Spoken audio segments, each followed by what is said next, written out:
beings, light beings, my healers, my star seeds, my light workers. Welcome or welcome back to my channel, the Pleiadian Priestess. As always, I have a juicy reading in store for you guys, and this one is like a take on a very popular topic here on YouTube from tarot readers, but I'm making it my own and taking a different spin on it. So essentially we're doing how would a tarot reader describe you, but to your future partner, future spouse, your crush, whoever you want to be in a relationship with in the future. How would a tarot reader describe you in a relationship, essentially? Because I wanted to do a love reading, but then I also wanted to do a reading that kind of pleases the algorithm.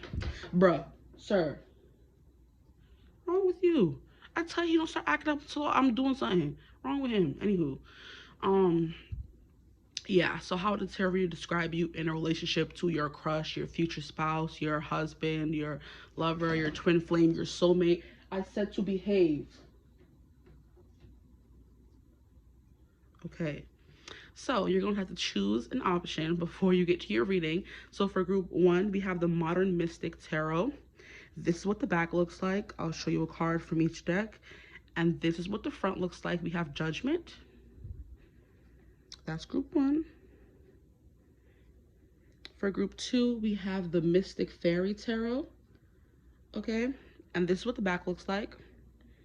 This is what the front looks like, and you guys have the 9 of Cups. So you can choose by the card that comes out as well, you know? Make it your own. And then for group 3, we have, I'll be forgetting what this one is. The Tarot and Luna, or the Luna Tarot. Let me go look. Box over here. It's the Alice and Luna Tarot. If I heard my knee crack, on your business. Okay, I'm getting old these days. Anyway, this is what the back looks like. And this is what the front looks like. The card that you guys have is the Page of Pentacles. So you're going to choose the card, the deck, the design, okay, the number. I'll also probably include thumbnails that will come after the intro. So wait until the intro is over, or just skip to the timestamp in the description box that says thumbnail images. And you can choose that way, depending on how you like to choose your reading. Okay, you're gonna choose the reading you want, and then we're gonna get into how the tarot reader describe you in a relationship. Now, please don't get offended by anything that is said here. If you come through as toxic or this or that, and it's not the way you want to be perceived in a relationship, then that just tells you have some healing to do. Until you may come back. I may do another reading like this, like a little update, depending on how the piles go. They could all be swimmingly. They could all go swimmingly. They can all go well, beautifully. But just based on what comes through, I don't want to hear no, I'm not like this, and that didn't resonate. And if it doesn't resonate, then you don't have to take it. You don't have to. It doesn't have to apply. If it doesn't apply, let it fly. All of that, all of the above. But like I said, if you do resonate with it in some kind of way and you feel triggered, which is usually what leads to those annoying comments, then all that lets you know is that you have some healing to do before you become the partner you want to become. Because a lot of us want specific things in a relationship, but we don't act a certain way or provide certain things, okay? So just keep that in mind for this reading.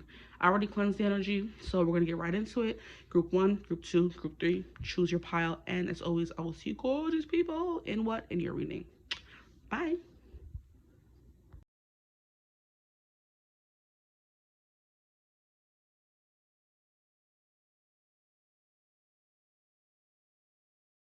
Hello, my gorgeous group 1s. Welcome to your reading. If you chose the Modern Mystic Tarot, or you chose the Judgment card that came out on top of the deck to help you choose the card or the deck, welcome to your reading. Today we're doing a spin on a classic reading that I've seen many a time here on YouTube from many tarot readers. It's basically how would a tarot reader describe you, okay? But in this instance, we're doing how would a tarot reader describe you to your future partner, future spouse, how they describe you in a relationship, okay? So we're adding that little tack onto it, how they describe you in a relationship. So this came to be because I wanted to do a lovey-dovey reading because we're coming upon Valentine's Day. And I also kind of want to please the algorithm a little bit with a reading that tends to, do well. Okay, so I get to do both what I want to do. appease the algorithm, but I also get to do a love reading. So we're gonna get into how would a tarot reader describe you in a relationship to your future spouse, next lover, crush, twin flame, soulmate, whatever. Okay. If at any point you don't like what I'm saying about you or how you're coming through as being as in a relationship, then that just means you may have some more work to do. If it doesn't resonate with you, then let it fly. Don't apply it to your life. But I don't want to hear nobody in the comments getting crazy, because usually people who are triggered make such comments, and I'm just like, I mean, do whatever, do what you want to do, honestly. Okay, but I'm just like, if there's something that you don't like coming through, try to stop and look at yourself before trying to come and blame the tarot reader who's just reading energy. Okay, because one thing I'm not gonna do is try to bully me, because I bully back. Yeah, I don't play those games. But anyway, that could be something that is coming through for you, where you are maybe sick and tired of being bullied or pushed around or being a people pleaser, and now in relationships you definitely do what's best for you. You put yourself first. That's what's coming through. Maybe you're also like no nonsense, you're very straightforward, you're very blunt. Okay, you hold people accountable for what they do and what they say. So if someone says something or they act in a triggered kind of way, you're gonna be like, oh, you're acting that way not from what I did, but from what I said may have triggered you in some kind of way, and you're just acting out, you know, pushing back. And I don't think you take it personally, but like I said, if someone is like trying to come against your character or bully you or try to silence you, censor you, then it's going to be a problem. So that could definitely be something that's coming through. But because you guys chose the modern mystic, there's something here about you being a modern mystic, which is why we have the Judgment card, which is very fitting for the deck that you guys chose, and also very fitting for the reading we're doing. So how would a tarot reader describe you in a relationship? You are someone who, I'm hearing, who attracts loyalty from some people. You could have a following of some sort. You're very spiritual, you're very aligned on your journey, you know what to do. And I do feel like you're very intuitive, you know how to read certain things in people. So people who are spiritual have gone through the whole dark night of the soul, they've gone to the spiritual awakening, or you should have. If you are someone who's spiritual, there's something that would have triggered you to become more spiritual, learn more about yourself, or heal your triggers, traumas, whatever that may be. The things that are ingrained in you that you don't like, the part of yourself you may want to change. Something happened in your life that made you want to embark on this spiritual journey, and that's definitely something that's coming through. It's like, if you're coming to for this person, my group ones, a tarot reader will say you better come correct, because this person is healed, they're aligned, they're enlightened, and they're on their divine path, and nothing and no one is going to lead them astray. Essentially, they're the person that everybody comes to for help. They're the spiritual leader in their social circles, in their family, in their group. They're the person that seems to have their head on straight, which is why if someone is acting triggered, I don't think you're going to get butthurt or offended. Like, I won't, but I'm definitely going to tell you about yourself, because I don't like people going around and saying whatever they want to say because you're upset. Learn how to, control your emotions and look inside first before trying to blame someone else. People who come on these channels and people who are giving their energy and trying to help you in some kind of way by giving you a reading that you may want to see, or that will help you, and you're saying, oh, that didn't resonate, or just leaving nasty or annoying comments. Is like, for why though? It's not going to change what came through in the reading. Like, it's not going to make it any less true. It's not going to make it any false. Like, you know what I mean?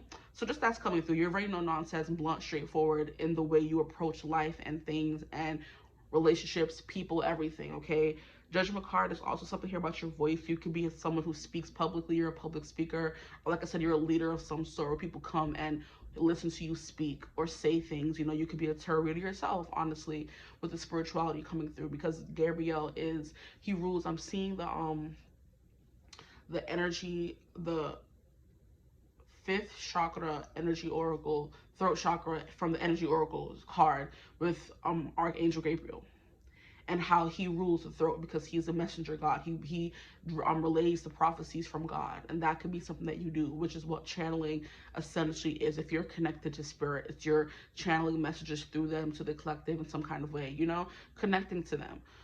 So that is something that's coming through already. We're going to get into the cards. Enough of my yapping. Okay,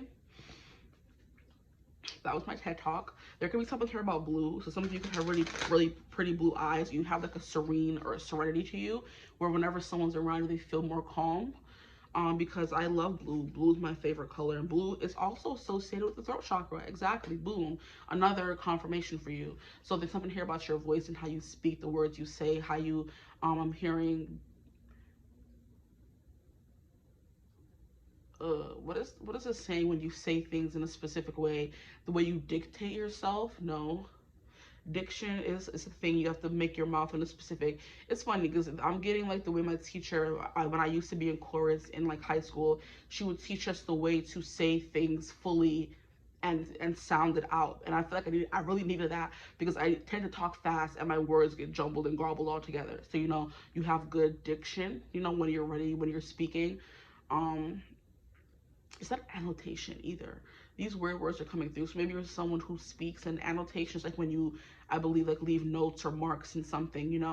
I'm also hearing like correcting a teacher, correcting a grade or a paper. You know how like when we were in what do you want to call it? We were in elementary school, and our teachers would give us our papers back with all the grammar mistakes that we made. That's kind of what I'm getting. I think that's what annotating is, making little notes and stuff in the margin.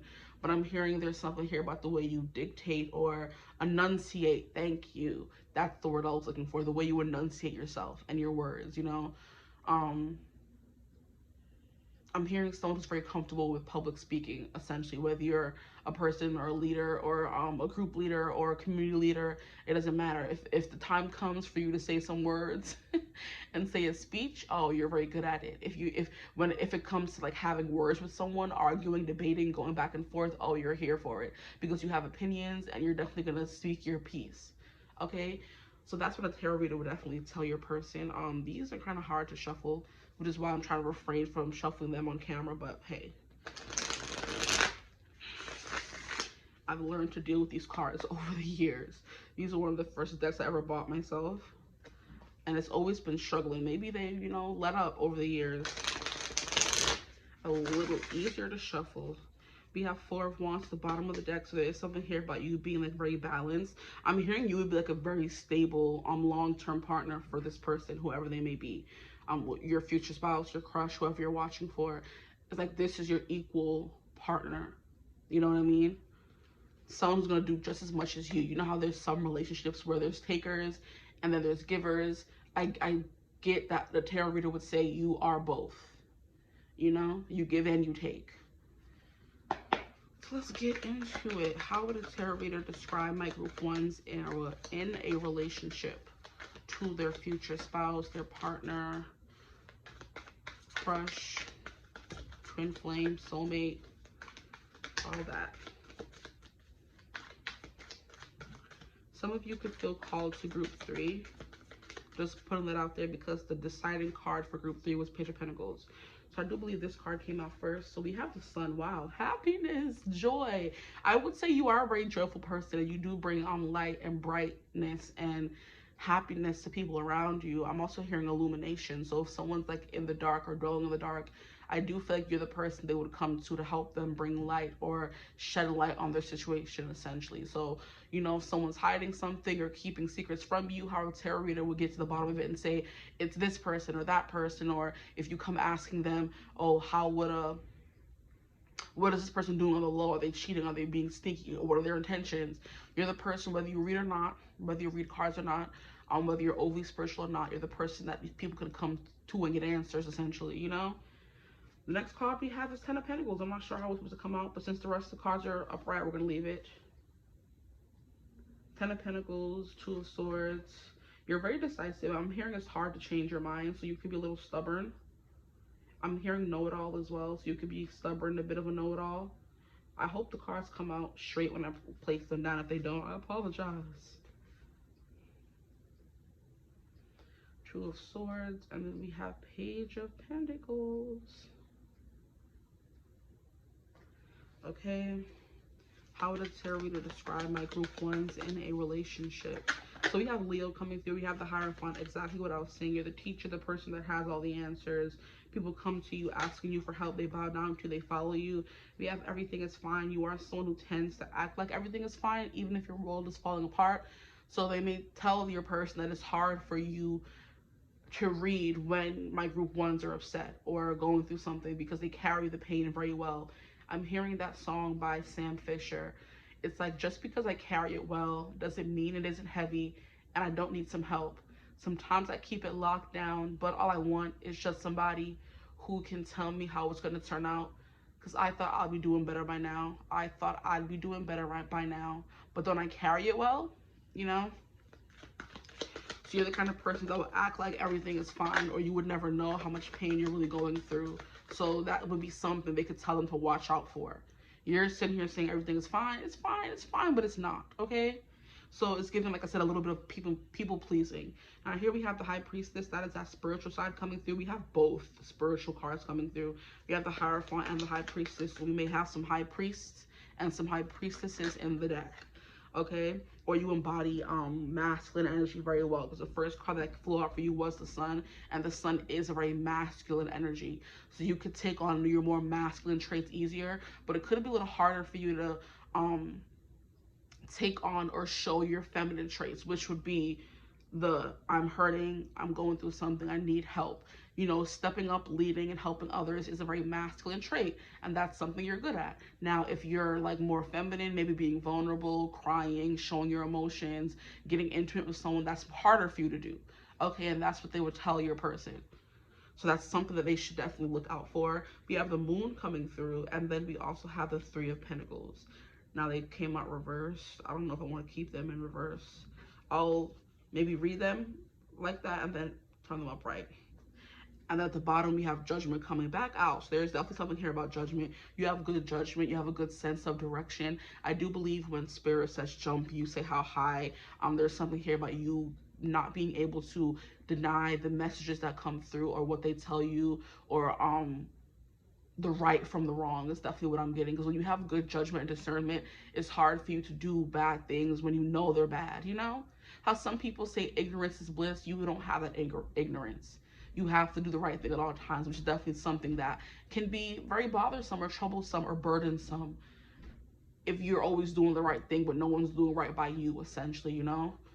Okay, so you could have been hurt a lot in the past, taken advantage of. Like I said, people-pleasing tendencies keep coming through for you, but I do think that is on the mend. You're trying to heal that, okay? Let me get one more card. Why not, to make it even?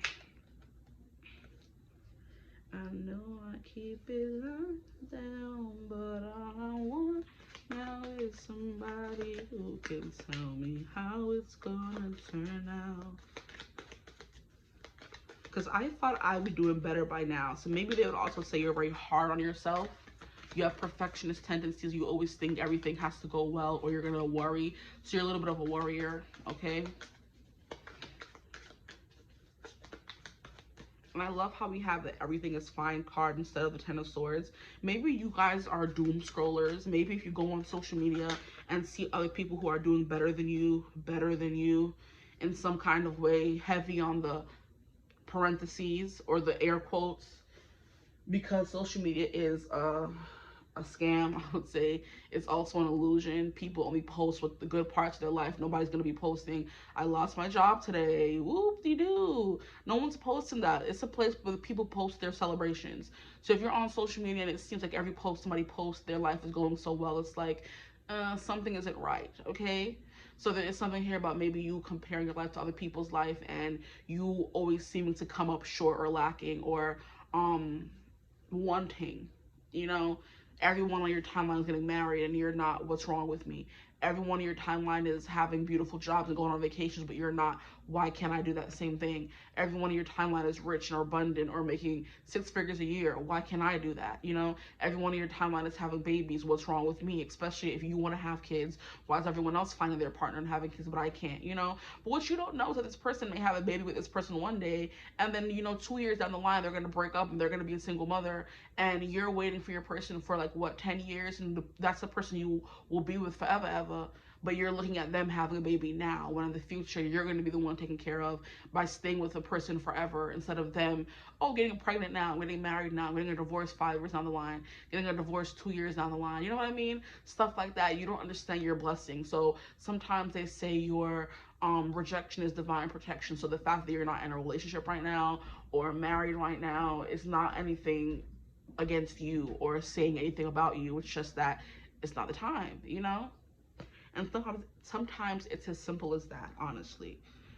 Now, I don't know why I'm sitting here preaching to y'all. Maybe some of you get preachy, and that's something that they would tell your person as well, that this person is definitely going to be your biggest cheerleader, or they're going to be there telling this person, hey, you're the person in people's lives saying, you know, it's cool, it's fine, but then, like I said, you may not have that person in your life that's like telling you those same things. So you're the healer for everyone else. When it comes to your healing, no one is really there for you, telling you those same things. Like I said, you're the high priestess. You're the priest that everybody runs to looking for answers, but you don't have one of those yourself. So you're probably like everything for everyone, but no one is ever really there for you in that kind of way. Now, I be wondering why this is like that. Maybe that's supposed to move up more. I don't know. Because this ain't sitting right with me. And the watcher was straight and I'm messing it up.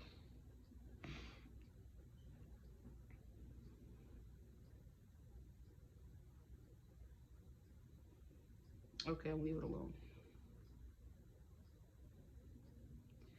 But anyway, Hierophant, you always have the answers, it seems. And it's like it's giving congregation as well. The high priestess is like very much on her own. She is the healer that is in the shadows. The Hierophant is the healer that's in the light. He's the one who is getting praise and accolades for always having that connection to spirit. So I do think some of you may be more secluded, more on your own, maybe entrepreneurs, or like people who are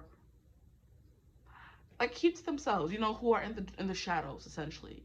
And then the Hierophant is the priest who is more well known, who's in the limelight, like I said, who has a church, who has the congregators, or whatever you want to call it, who has the people who are coming and praising him out in the open.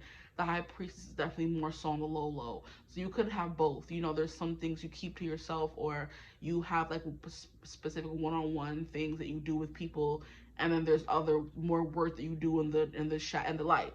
But it's like all of it is under the same umbrella, essentially. Spiritual work, healing, you know, guidance, teaching, that kind of thing, advising. They're all under the same umbrella. But the Hierophant is more out in the open with his spirituality, and it's like more widely accepted. And then we have the high priestess. She's definitely more more reserved, more secretive. And see how I'm talking about her, my voice is going away. She's definitely more in the shadows, in the dark, moving, and not many people are knowing what she's doing. So I do think you have both of those sides to you. Okay, that's what they would tell this person, your future spouse. Okay, there's two sides to you. The one who's like very open about what they do, and then the other person who's just like they keep lots of things to themselves. You're the secret keeper. Okay, so let me keep getting cards for you guys. I've been chatting a little too much. What would a tarot reader tell their future spouse, partner, whatever, about how they are in a relationship? Wow. Okay, we have horse, freedom, action. And look at how we have like a muzzle on the horse, if you can't see it. There's like a muzzle on the horse, keeping, or not even a muzzle, it's a, bro, what is it called? A rein? A harness, I think it is. A harness on the horse. So it's like, but it's like the horse has freed himself, but it's kind of like there's still things that kind of hold you back or keep you trapped in some kind of way. It's like a feeling of this person thinks they're free, but there's still shackles on them, you know? Sir, what you been looking at yourself? How dirty? Please have some decorum. Endings and beginnings, the wheel. Endings and beginnings, the wheel. And then we have love, new love.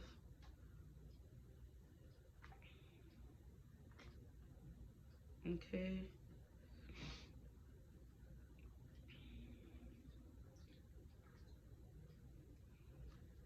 Sir, keep your noises to yourself. Thank you. We have cunning and stealth. Interesting. I like that. I'll keep it over here. Okay, let's get a card from this deck and see what comes through. A Page of Pentacles is definitely like, is giving entrepreneur, okay? It's giving messenger. So that is that with the Judgment card is definitely telling me that you have like news to spread, abundance to spread. You're definitely someone who like leaves the environment they're in richer than when they found it. It's definitely what I'm hearing as well. A Knight of Wands is that freedom and action. You go after what you want, honestly. And I do think you do it alone, because the Three of Pentacles in reverse is kind of like an energy of I work better alone. I work alone is what I'm hearing. Okay. And it's funny how we have the wolf at the bottom of the deck, with cunning and stealth. And there was recently a movie that came out with what's their name? Brad Pitt and George Clooney, where it was called Wolves, where they were like cleaners in their business. Where they came and cleaned up businesses or messes or unalivings and made it look like nothing happened.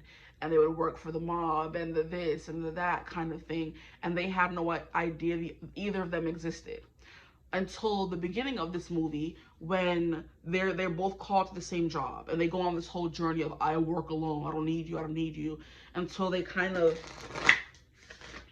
become friends on the journey. And at the end of the movie, they figure out that they were set up because they know too much, you know? And the people in there, whoever it was in their business, somebody set them up so they could, like, you know, get unalived together.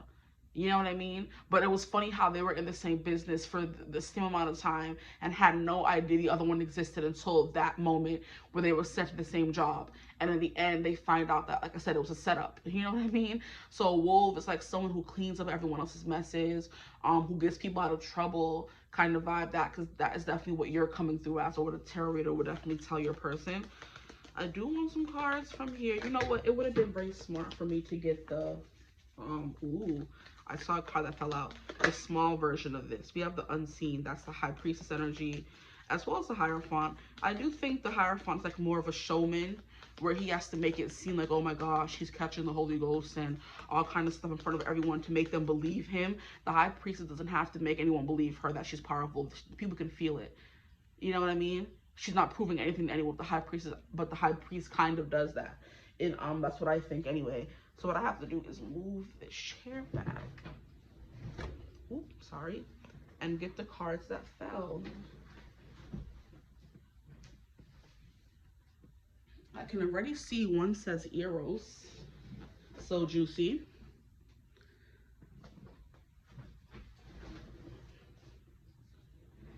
We have Eros, and then we have the River.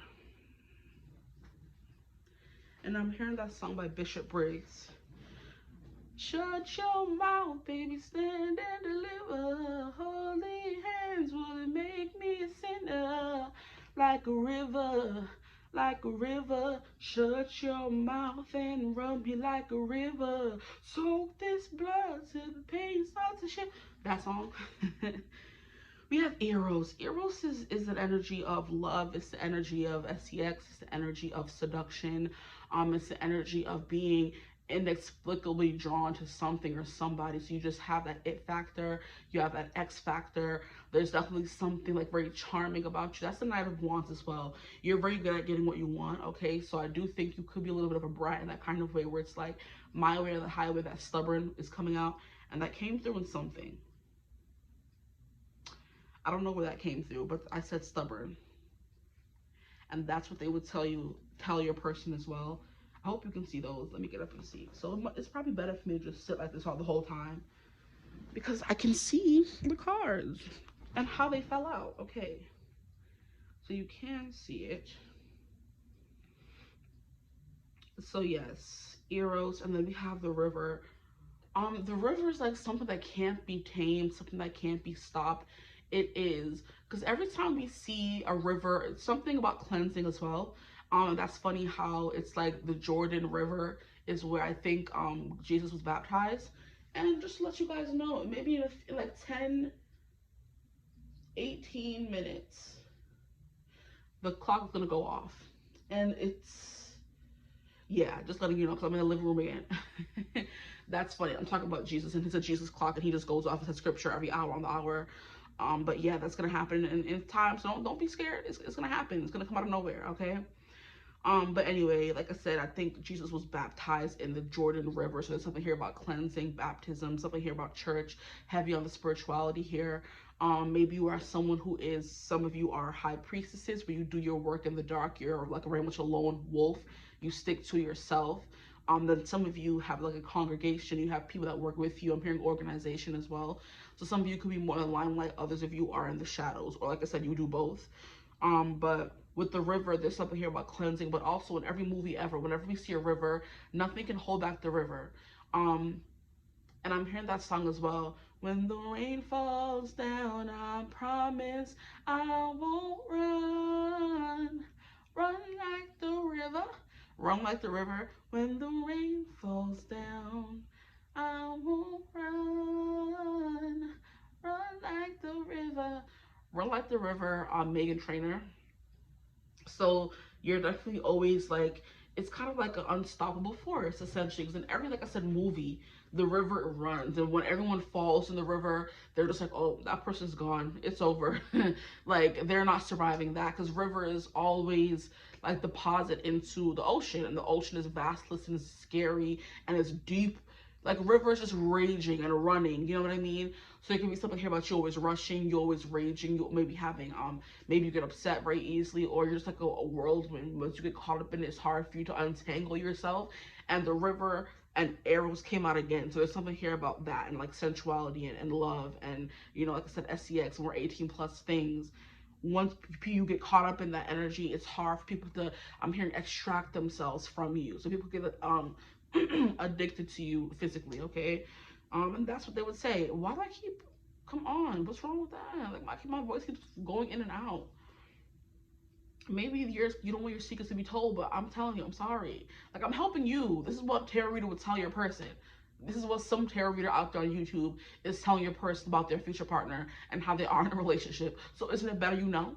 Okay, so relax. Thank you. Anyway, I'm hearing sugar lips as well, so there could be something here about your lips being addictive, your kisses being addictive, you being a good kisser, I don't know. That's what they would say as well.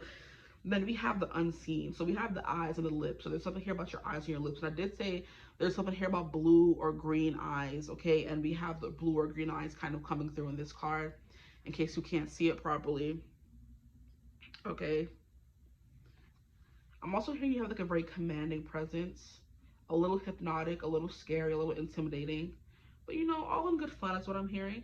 Because we have a Knight of Wands, not a King of Wands. And a King of Wands would be the more scary version of the Wands energy, you know, a little bit more ruthless.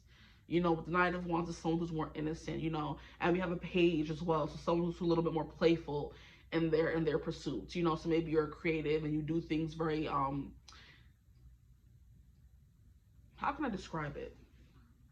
Not unserious, but playful. I'm gonna leave it at that. You know how some people are just like, oh no, I have to do this, and I have to do it in this kind of way, and it has to be very serious and stoic. And you know, you're kind of that way as well, but you can have your playful moments. You know,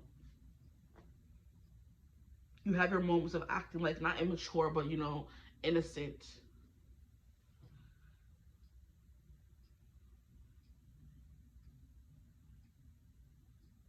Maybe they'll tell that your person that you guys like walking around in the nude is what I'm hearing as well. Because we have the moon here, and we don't usually have these two ladies naked, butt naked, in a card, child. And we do have them butt naked in a card, okay? You could be definitely someone who's scared of water, because you know that water is just like, especially the ocean. There's like, I'm learning a bunch of stuff, and recently I learned that you have to ask or give an offering before going in the ocean, unless you like disappear or the mermaids steal you. And I'm like, huh, what? Really? I don't like that. You know what I mean? So you could definitely be someone who knows these things already. You're like, I'm not going in that water. Or you do like the skinny dip, one of those, okay? Could be both, you know? Maybe you're someone who doesn't like small bodies of water, but you like the ocean. Or you don't like the ocean, but you like small bodies of water. Take whatever resonates. But there's something here about you being naked, okay? And like I said, in this, something here childlike and playful about you, because we have the child coming through in the sun. You know, The sun is like a very forceful, masculine energy, yang, action, freedom based, okay? But then we also have a child in it, you know? So it's like, you know, I'm hearing mirthless, I'm hearing laughing, funny. There's something about your giggle. Some of you can have a gap tooth or like a gap between your teeth, because I've seen that in the card here. I don't know why. I don't think she has an actual gap in her teeth in this card. No, she does. I wasn't seeing it clearly, but if you can see it, she's a gap in her tooth. So some of you can have like gaps in your teeth, okay? Maybe I'm hearing something specific about like interracial relationships. That could be something that happens in the connection you're with. You can marry someone outside of your race or culture, ethnicity, whatever you want to call it, because that's definitely what I'm getting.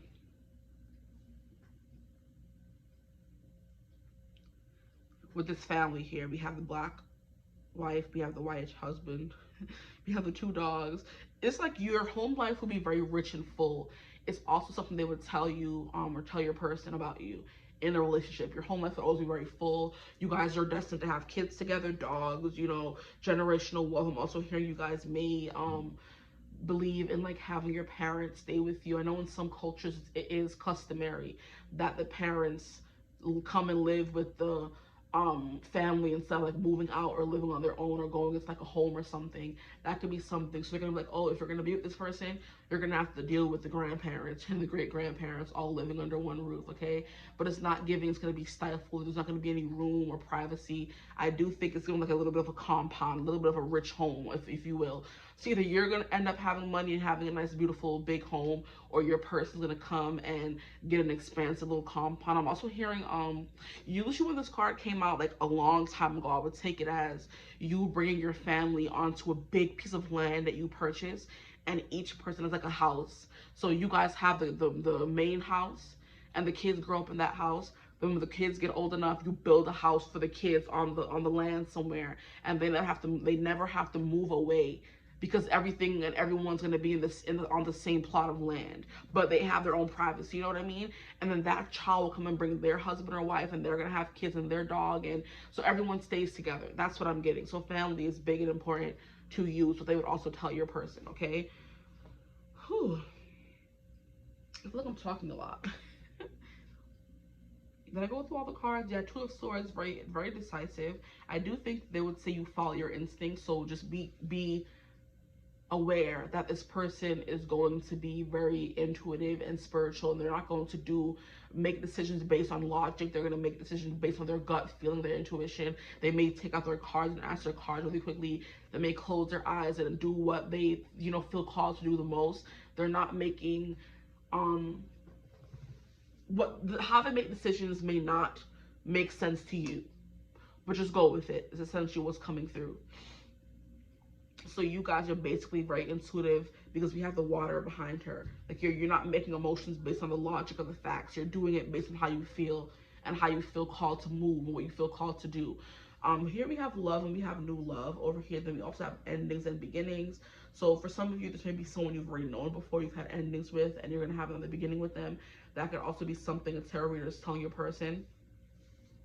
The wheel also represents the Wheel of Fortune. So I do think that with the 10 of Pentacles, it's going to be like a very happy, abundant, rich, wealthy life. And I'm hearing rich and like not in like money, but in like feeling, you know?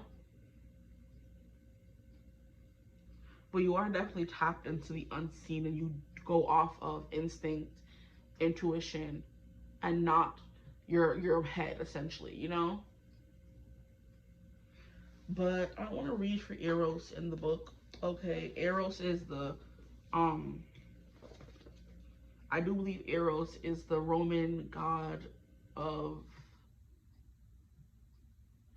Aphrodite or something. Let me look it up. I explained it in another reading and I explained it better. Like, you know how we have Eros is the Greek god. It's Cupid in Greece.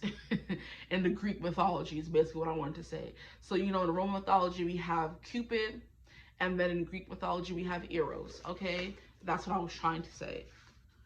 They basically represent the same thing. Where is Eros? Eros would be an initiation, 209.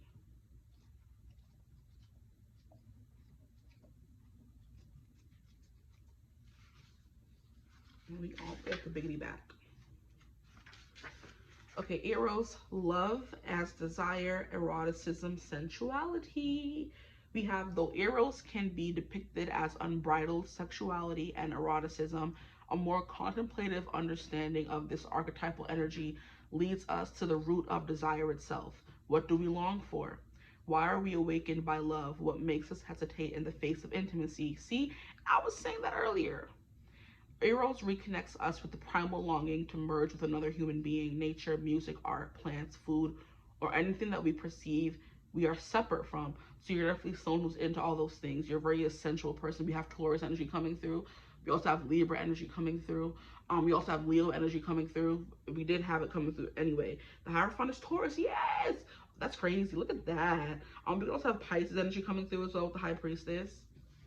I forgot Hierophant is Taurus. Not forgot, but it didn't come through until just now. Because art, plants, food, all of that is like Taurus. And then like fashion and stuff like that is also Libra. They're both ruled by Venus, okay, which is, you know, love and sex, you know what I mean? And the moon is Cancer. No, Pisces. So Pisces comes through twice. Interesting.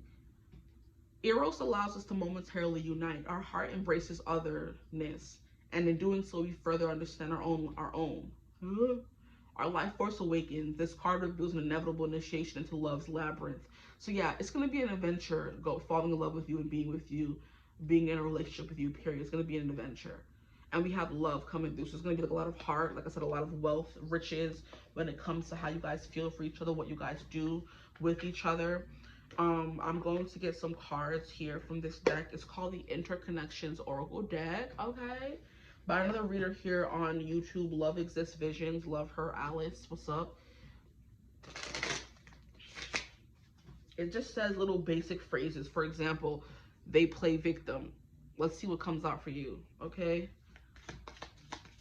Am I finished saying what I was saying? But yeah, Eros, something here about sugar lips. Your kiss is very addictive. The sensuality between you guys is very addictive.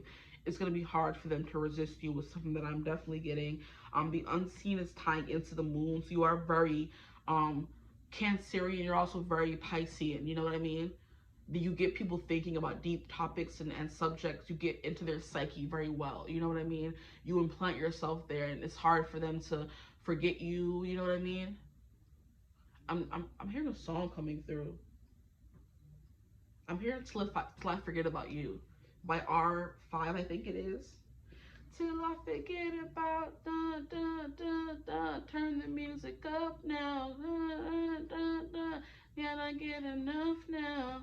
I swear I'll do anything that I have to, till I forget about you, oh, oh. Till I Forget About You by R5. That song is coming through. Wow. That's weird. I haven't listened to R5 in a minute. But yeah, there's something here about you. You're not going to be able to forget about you guys. They're not going to be able to forget about you. Even if you guys end up breaking up or whatever. I'm not even talking about that. But there's something here about you. You're being unforgettable. And I'm hearing that song by what's his name? You are unforgettable.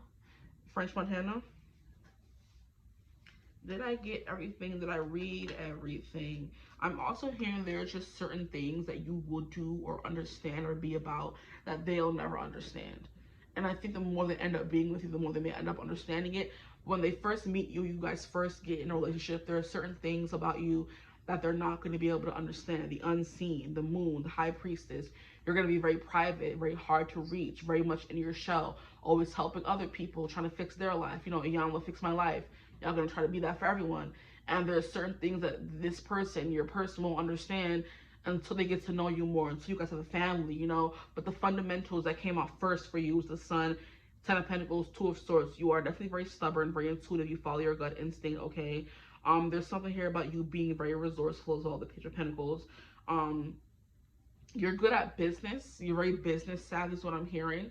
So you can be really good at running your business if you have one, or helping run a business, you know? So you're very vital in whatever role you play in the specific business you're in, okay? Which could be where there's Ten of Pentacles money coming from, you know what I mean?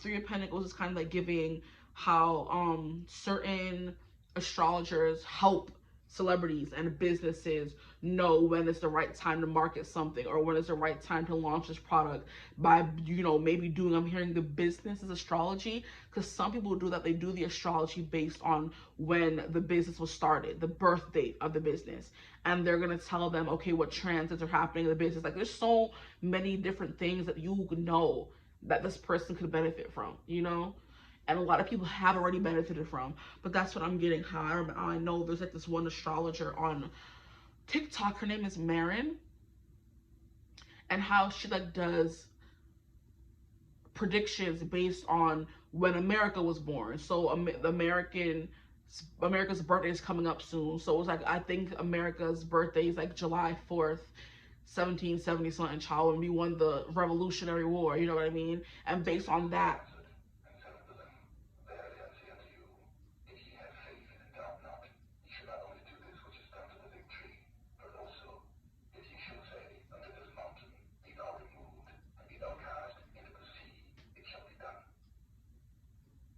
thank you for that. Yeah, based on America, how things are going to be going in America, and she does it for other countries as well, and she does it for people, and it's just very cool. And I haven't, like, I'm not the person who does something like that, but the fact that it's coming through means it could be something you do. So based on when someone made their business, you would do the astrology on when certain transits are good, or when they're going through certain transits so they can do certain things, you know what I mean? That kind of vibe. So it's like you're an advisor for the business, but you're not a part of the business, you know? But you make your coin in some kind of way, okay? Or there's something here about a startup. You started your own business. You're now starting a business. And that's what the tarot reader would be telling them. Oh, this person's embarking on a journey.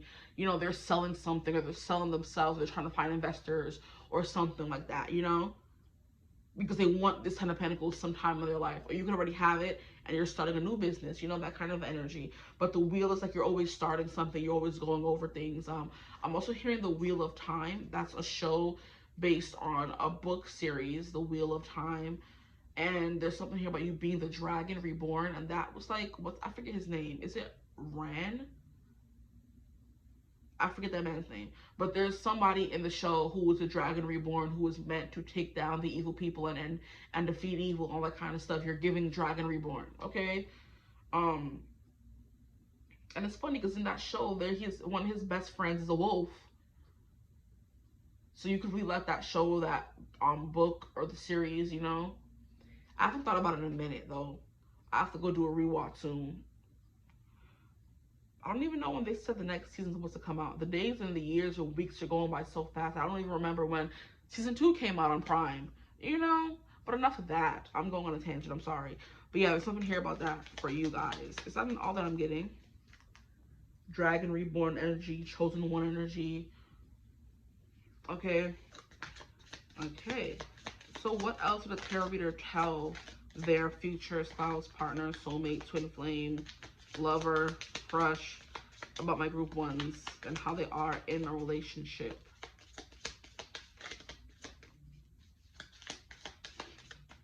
Okay. We have, they think you are magical. Oh, how cute. So you're going to think your person is magical.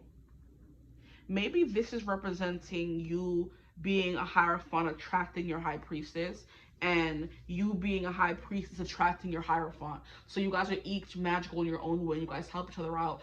Perfect partner. You're building this relationship here. 10 of Pentacles. This wealth. We have, they are guilty. So you could carry guilt on your shoulders very often. You could be guilty of a lot of things. We have, they are speaking highly of you. So there's something here about this person or you speaking highly of your person, your connection, or people speaking highly of you guys when you're together. But the river here is like definitely saying that you guys are unstoppable. And that's something a tarot reader would tell your person. The river rages, you know, it never stops. If you get caught in the river and then you get caught in the current, there's no helping you. You're going to be carried with the river. however long the river goes on until it dumps into the ocean. Maybe you may catch onto a rock, but when it's hard, like, not, I think even after all of these years and centuries of being on Earth, we've never found something that could go against the river. It's just too powerful, which is why we like praise salmon so much, because salmon go against the current and swim upstream, but their life is also very short. Poor salmon, you know, like it's hard for anyone to swim against the stream, but salmons do, you know, which is why I think they're so good for us, because they kind of like have that. It's kind of like, how can I say it? They're not a chosen animal, but it's like they have a lot of benefits if us as humans eat them. You know, I think they have omega something, they have fatty this, they have that. Like eating the skin is very beneficial, even though it's disgusting. They're a healthier option or healthier alternative, and it's because they could go through so much and swim upstream, and you know what I mean, and we catch them and eat them. That's why they're so beneficial to us, because they're like a powerful animal in a kind of way, if that makes sense. Okay, so you're like you're either the river that's carrying everything with you and everything's just like whew, washing away with you, or you're the salmon that can swim upstream against a river.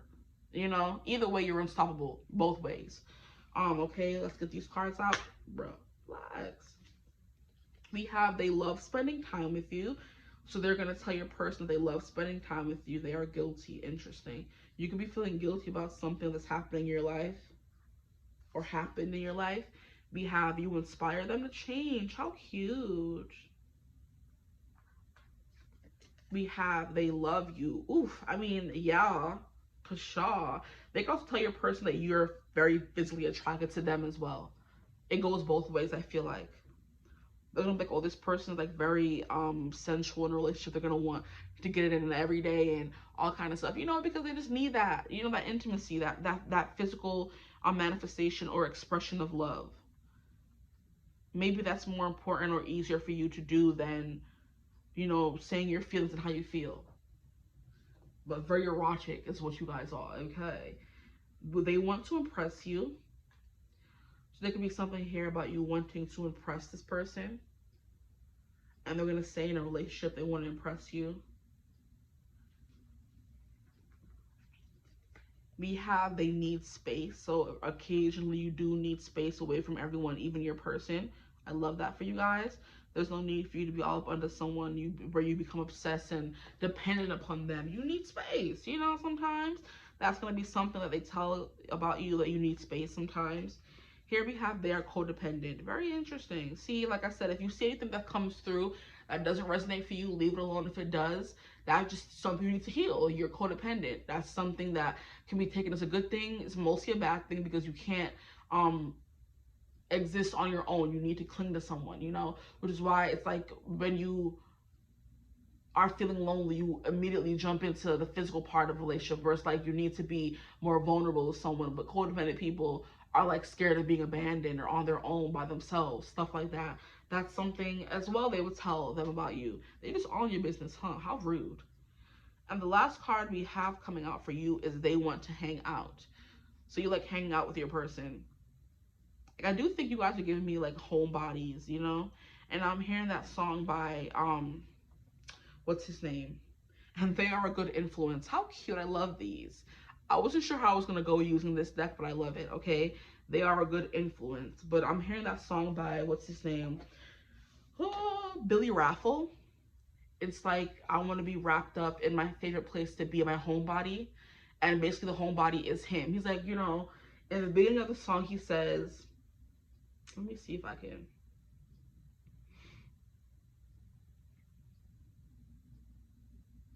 get the song.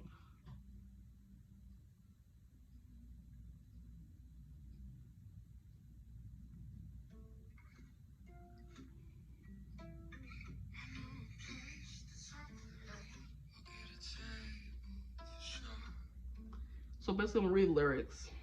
He's like, sometimes it's like I've got friends and you've got friends and they've got plans and their plans got plans. And that's just fine most of the time. But for tonight, I want you in my hands. So why don't we stay put?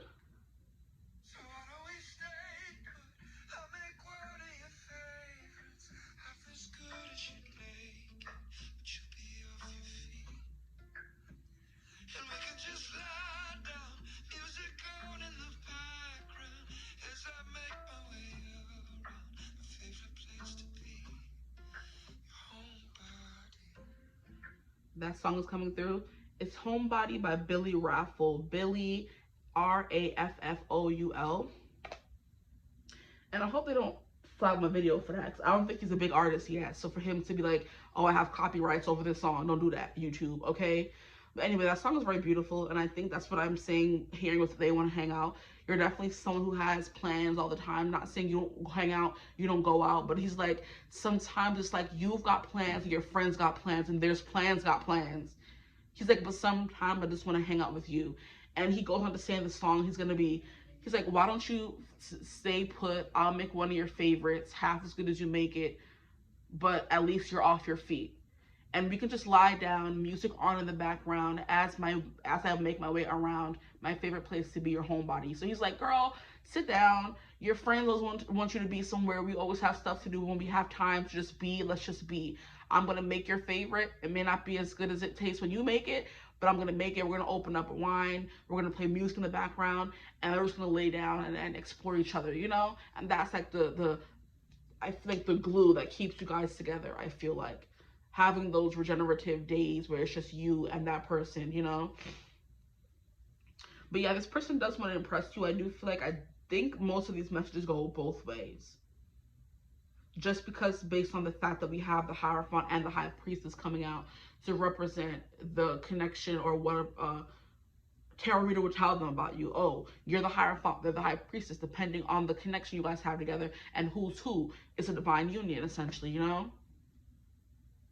A lot of sexy times coming through here. There's a lot of love, a lot of endings and beginnings, freedom and action. You're going to feel free, unjudged, unsullied around this person. You know what I mean? The unseen, they see things you will never be able to understand, but just stick beside them. You know what I mean? Not everything is like something for you to understand. You're going to, the more you're with them, the more you'll see it, the more it'll make sense. Okay? I mean, okay. I said I'll say. Okay, that's something they could say as well. Is what they would say. That's just very, it's very weird to have readings like this where I'm reading about you based on somebody else. I'm used to reading to you about someone else. But anyway, maybe I should read for the river, then I'll let you guys go. At this point, the reading's basically done. I pull all the cards, but I do want to get into River. But I do recommend you listening to that song River by Bishop Briggs. The river would be a place. 131.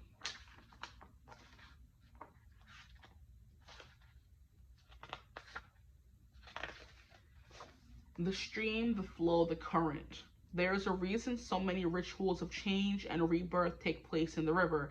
And your card was Judgment, which is an embodiment of rebirth. Okay, so that's something that's coming through. And that's the endings and beginnings. You've gone through many rebirths. You've gone through many changes as a person in this life. Yeah, okay, sorry. The river, it is forgiveness embodied in physical form.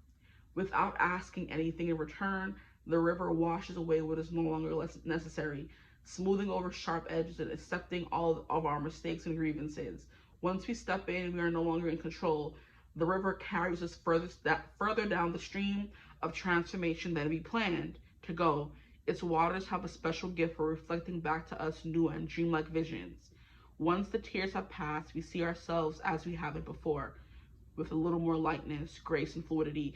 So there could be something here about you maybe going to like I said, a spiritual awakening, a baptism of sorts, where you kind of, I'm hearing replenished or washed away maybe your past sins. You've been reborn in a kind of way. So you could have been someone who was bad and you were guilty because of that. So you went through a rebirth and now you're someone who's someone new. You know what I mean? You washed away all your sins in a kind of way. Because guilt, and then it says you come out feeling a little more light, grace, and fluidity. So keep in mind that you stand within the river. No, keep in mind that what stands within the river is the real you, full of deep emotion and potential. Nothing to hide, nothing to judge. May you drink in the sight of your true self. That's definitely something that this person could experience when being with you. Okay, or that's describing you or both of you, honestly. But I'm going to leave your reading right here, guys. I hope it resonated. If it did, feel free to like, comment, and subscribe. Join the tribe. We'd love to have you. If you would ever like to book a personal reading with me, you could always get in contact with me. Use my email in the description box below.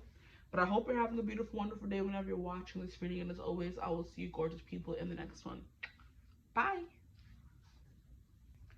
Hello, my gorgeous group twos. Welcome to your reading. If you chose the Mystic Fairy Tarot, and welcome to your reading.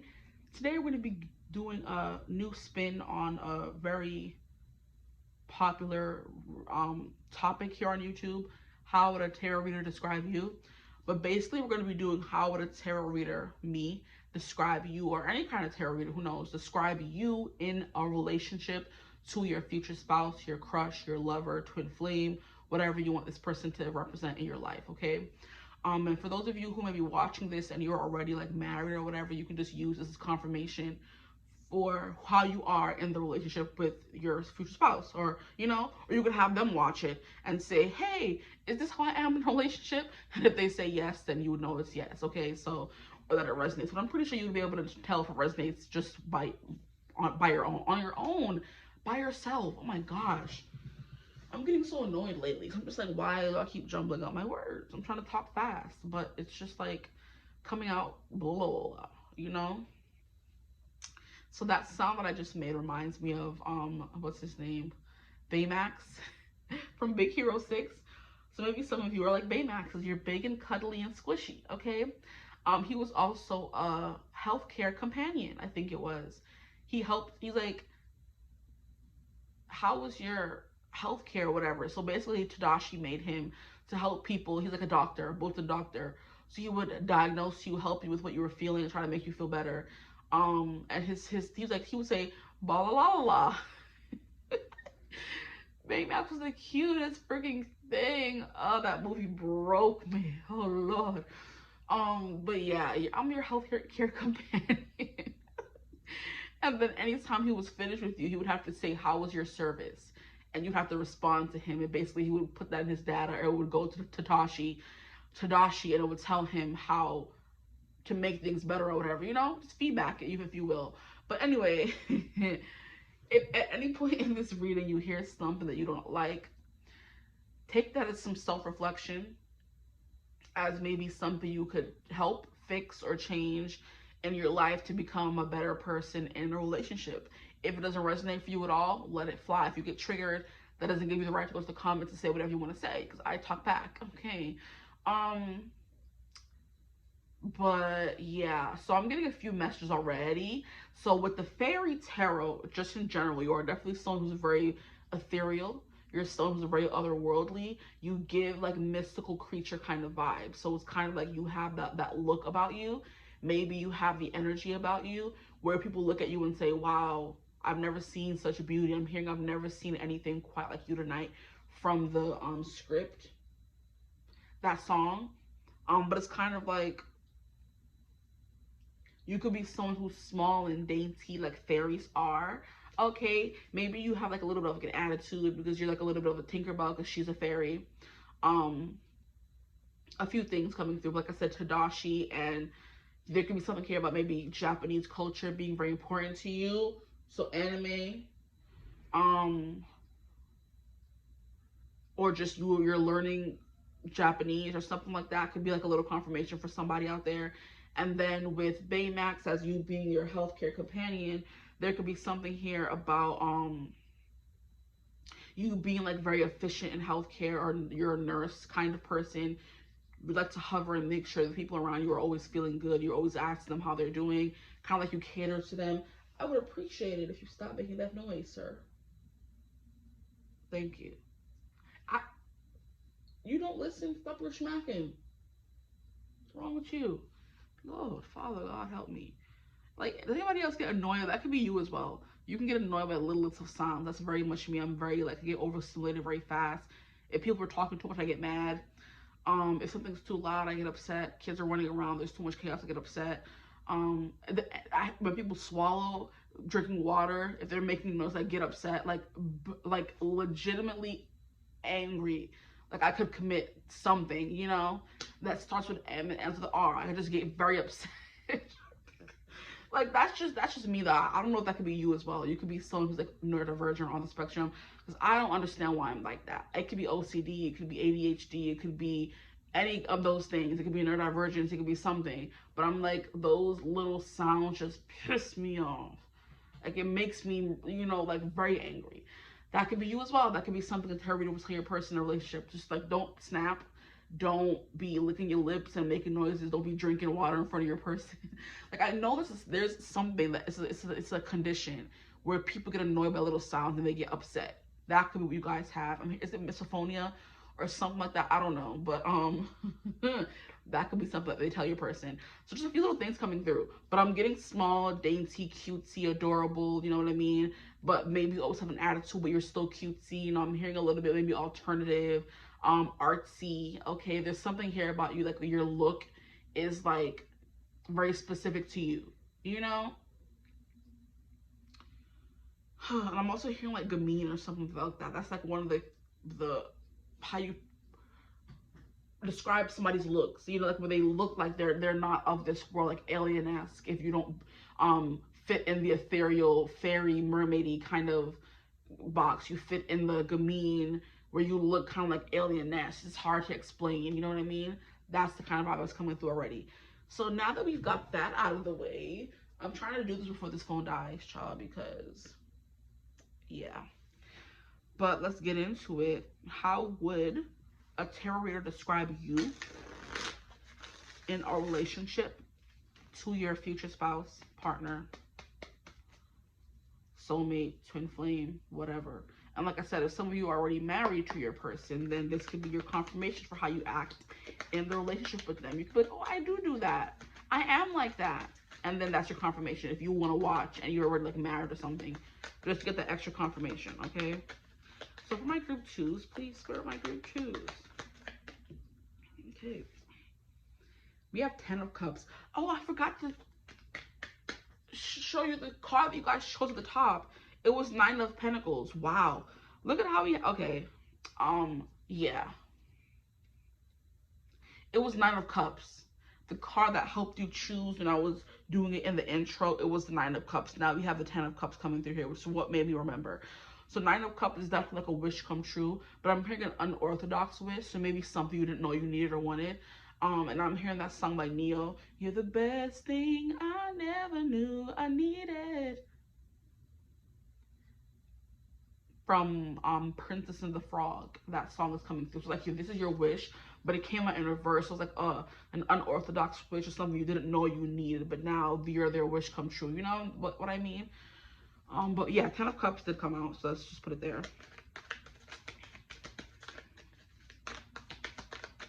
How would, so you're happy ever after. This is the person that holds your heart, you know, keeps your, how do people say it?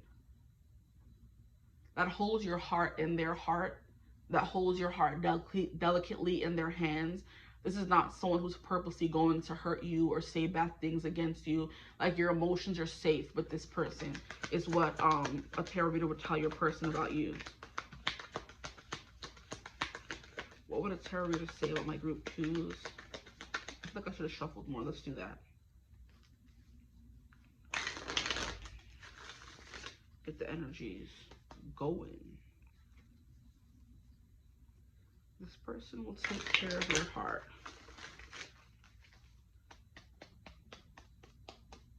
Okay. We have a 2 of Swords in reverse.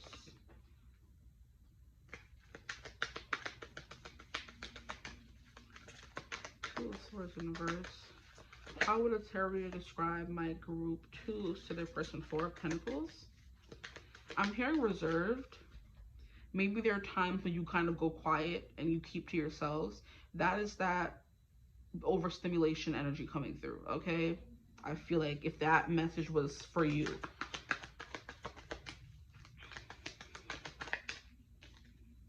Four of Cups. Yeah, there are moments when you kind of like go offline, is what I'm hearing. And it has nothing to do with your person or your spouse, but sometimes you just need that space to yourself. You need that quiet.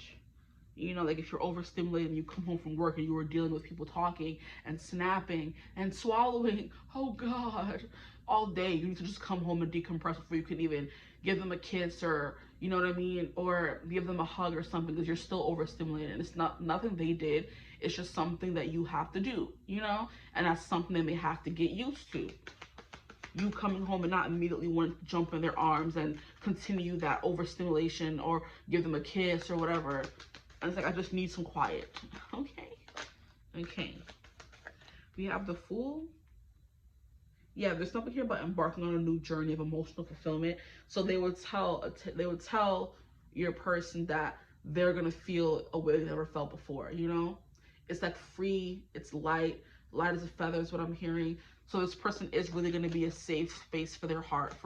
You know, I'm hearing dear heart. Somebody could call their person dear heart, or you could call them dear heart. Is what a tarot reader would say. Maybe very like old-fashioned kind of names like darling and sweetheart and stuff like that. We have the Three of Wands, very adventurous. We have the Nine of Wands, and then we have the Hermit in reverse. Yeah, I don't know. There's something here about you wanting to adventure and travel the world, but maybe not having the means to. And it may not be financially. It's just you like are very nervous. You get very nervous very easily to like be around big groups of people, you know what I mean? To leave your comfort zone, to leave your, I'm hearing creature comforts. So if you have a specific setup at home that makes you feel comfortable, that you know you can go to and decompress whenever you want, you're not going to have that if you go traveling places. And that kind of makes you very hesitant and nervous to, you know, come out of your shell is what I'm hearing. But there are times you do go crazy and buck wild, okay? Because it's not, you know, you're not overstimulated all the time, you know? So when you do, there is like definitely like a party animal side to you where you can really go off and have a good time and have fun, you know? I'm hearing... I swear that was the freaking theme song for Jersey Shore. It's like, get crazy, get wild, if you want to have fun and do something crazy. Like, now that I have my phone, I can look it up, honestly, because I said it in another reading. So let's see, the Jersey Shore theme song. So I'm pretty sure that was it. I know I'm not bugging. Just give me a second. Yes, it is.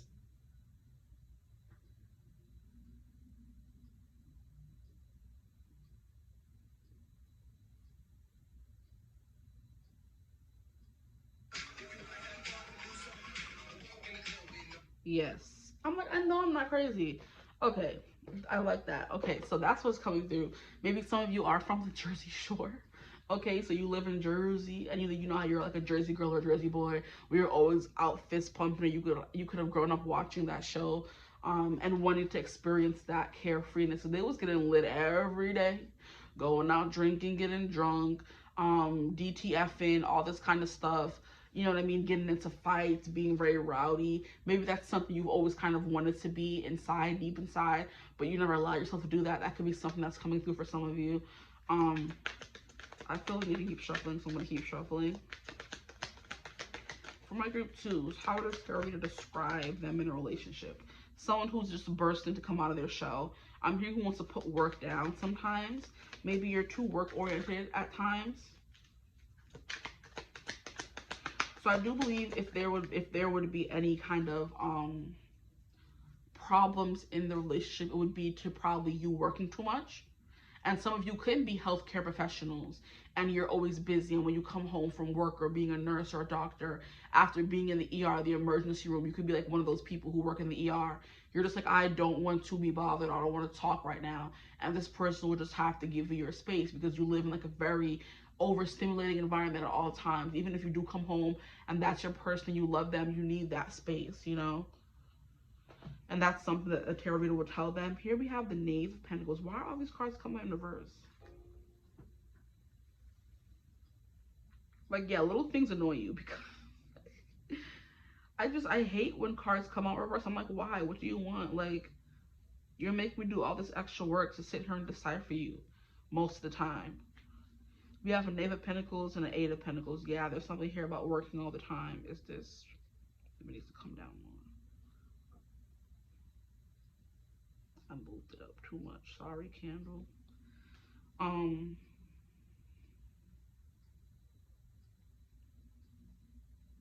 Yeah, you get annoyed by little things. But Ten of Cups, you're very emotionally competent is what I'm hearing, and they're gonna feel very safe with you. with it being clarified by the Fool, there's something here about it like embarking on an emotional adventure that leads you to like, it's kind of like there's, yeah, because that whole ethereal, I'm hearing walking on sunshine, walking on cloud nine, walking on air. That's what's gonna be like falling in love with you. It's gonna be so easy. You know, it's as easy as breathing is what I'm hearing. Ooh, that's like from a book or a movie. Like loving you is as easy as breathing. Mm, yeah. Like, I feel that. I feel that. But it's like it's gonna be an adventure. How, like, you know, when we watch like certain movies when it comes to like mermaids, or you know what I mean, or fairies or something like that. It's like fantasy tends to take you on this big extravagant adventure, and it always ends with a happily ever after. So you could be very much into fairy tales. You love your happily ever after stories, and if that thing don't shut up, is that the heater or the people next door? Get it together either way. See, the little noises keep upsetting me. Like, group one, I was not hearing no noises, getting annoyed by nothing. Now for your group, every little sound is pissing me off. That's definitely you. Anyway, like I said, Two of Swords in reverse. Two of Swords upright is an energy of having to make a decision, having two choices in front of you and having to choose one, and you looking really deep inside of you to have to get the answer, because the answer is always within you. The answer with that card in reverse, there could be something here about you not trusting yourself. You doubt yourself a lot. There's a lot of self-doubt when it comes to you. Like, you think you're not spiritual enough or intuitive enough or connected to spirit enough, or, you know, enough. You're never enough is kind of what I'm getting. And then with the Three of Wands, it's kind of like you could be embarking on a journey when you meet this person to have more self-love or to have less self-doubt, if you will. Um, and that's definitely something that this person is going to be told about. Like, you, this person needs, so that's like a way to go. They're only now like incorporating that self-love into their life.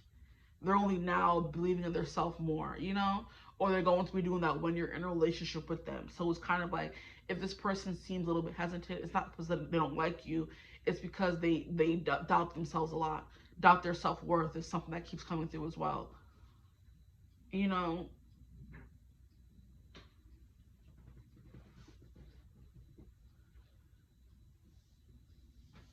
But it's definitely something you're working on. Sorry, I had to yawn.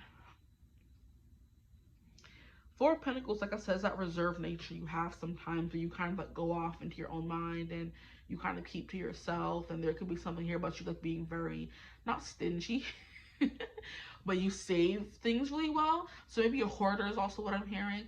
Like, you keep things very close to your chest. The Four of Pentacles, like, I'm holding on to this coin, I'm not letting it go because I'm not sure if I'm going to get another one. So there's something here about maybe a lack mentality coming through, where it's like, okay, if I don't spend this one, I'm always gonna have it. But what if you do spend it and make more? It's kind of like that kind of thing, going back and forth with yourself.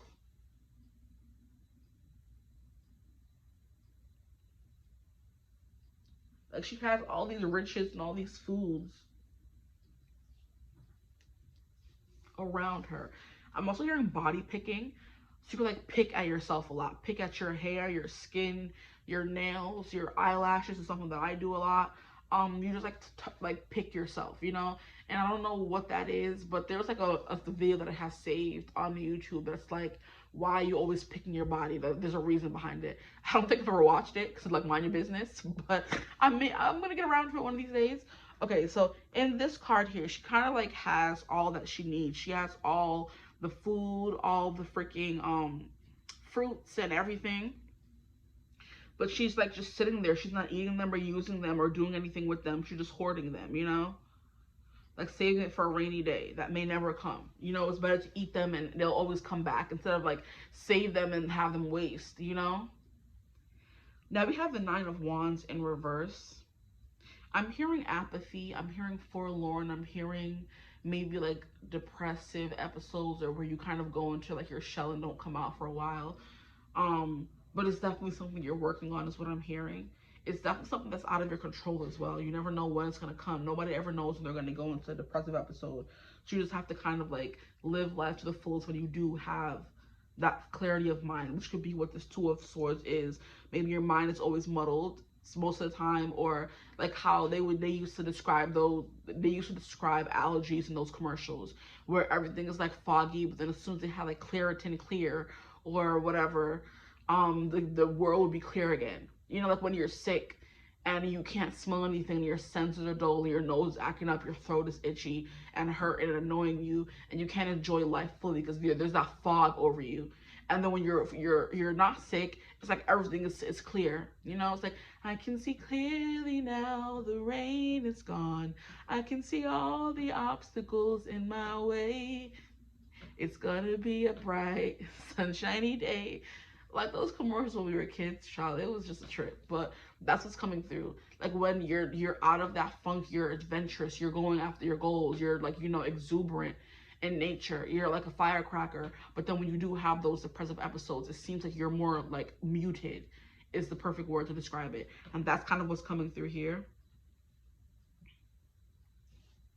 Nine of Wands in reverse, kind of like sometimes you may give up, you know, when things seem to be like not going your way.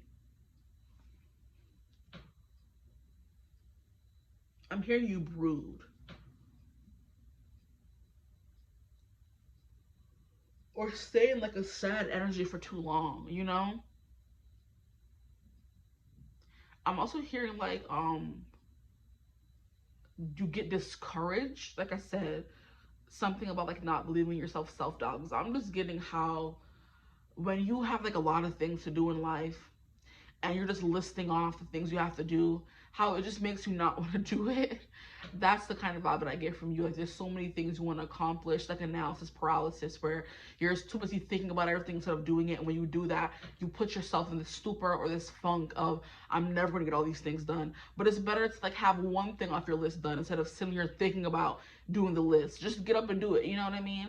Like if you're living in clutter, it's better just get up and start cleaning little by little, and eventually you're going to be feeling clear again. You know, that could be something you could struggle with in the end spirit, or this tarot reader is going to be telling your person about that, you know? I feel like I'm being very nosy in this reading. But then we have the Hermit in reverse and the Four of Cups. There will be disagreements or moments where you guys feel at odds with each other, is what they would also tell your person. But it's definitely something that has nothing to do with them. It's definitely something that has to do with you. That's something that they would tell your person as well. Whereas, like, don't take offense to it. It has nothing to do with you. It's just something they're still figuring out, you know? The Hermit is on a journey of enlightenment, you know? Here we have the Snake, desire and attraction. So there will be a lot of desire and attraction, okay? Heard you. A lot of desire and attraction here, but it's like, it's kind of like the whole, it's not you, it's me. And when people say that, it actually is them, honestly. It's not just a cop-out. We have Bear, we have Strength, and we have Resourceful. So you are definitely someone who's very resourceful. And I do feel like you are, because we have this Eight of Pentacles coming through here. And then we have Rabbit, pregnancy and fears. This could be alluding to you becoming pregnant with this person. Rabbit also represents like fertility. But it's crazy how we have like fears. What does pregnancy and fears have in common that they're coming out on the same card? And that's kind of like what I was talking about here, where you always have like fears and you kind of like psych yourself out before you can do anything. And it's something that you're working on. And look at how in this card he looks sad, mad, when she looks more so sad. And look, we have fairies and we have mermaids. So all the mystical creatures are coming through. So maybe there's something like hard to grasp about you. Maybe there's something about you always being like in your head and your person like feels left out. But you need a lot of alone time, you guys. And this person's mad about that, but you're just sad about that. It's not something that you can help. You just need more time for yourself than the average person, you know? Maybe you're getting anxious very easily, you know? I just heard anxious avoidant attachment, you know? Where you're not codependent, you're anxious avoidant. You have to leave and run away and deal with your own problems by yourself. But it doesn't mean you don't love the person. That is something that you have to work through, honestly. It's not something, like, it's not an excuse that I would want to hear as a person that is falling in love with you and wanting to spend life together with you. I don't want to hear that. Like, let's heal. How about that? Okay? No, I'm not trying to come for you guys. I'm just saying. In my opinion, okay? And we have directions and journeys. So you are definitely someone who's still on that journey. And I heard you, okay? There's no judgment here. I'm just saying it may lead to this person being upset, or the masculine energy being upset, when you're just sad. There's no reason for you to be mad that I need time to myself, you know? But yeah, it's something that you have to process yourself. You can't do it with other people around. The Hermit is seclusion, going on your own journey to figure out what's wrong. Spending time alone with yourself, you know? And I do feel like it's also kind of like a, I don't want to make you upset or say something that I'm going to regret kind of vibes. Just let me, you know, let me rock. Let me chill for a little bit, you know? Now, we have the Eight of Pentacles in reverse. You could be a bit of a workaholic and you're trying to stop doing that as much. You work too much and worry about money a lot is something that I'm hearing. We also have a Knave of Pentacles. There could be something here about you not being very high up where you work, or not getting a lot of respect at work. Excuse me, and that's something that's playing into that self-worth. Let me get some more cards for you guys.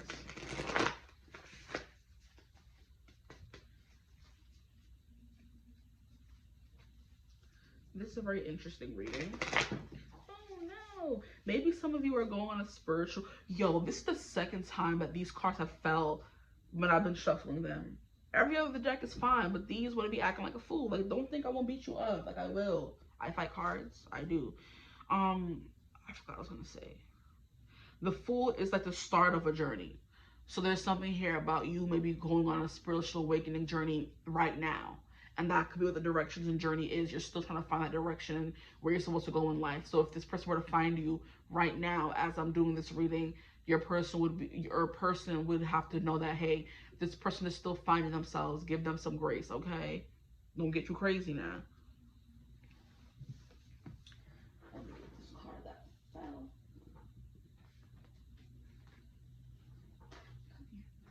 here. Come here.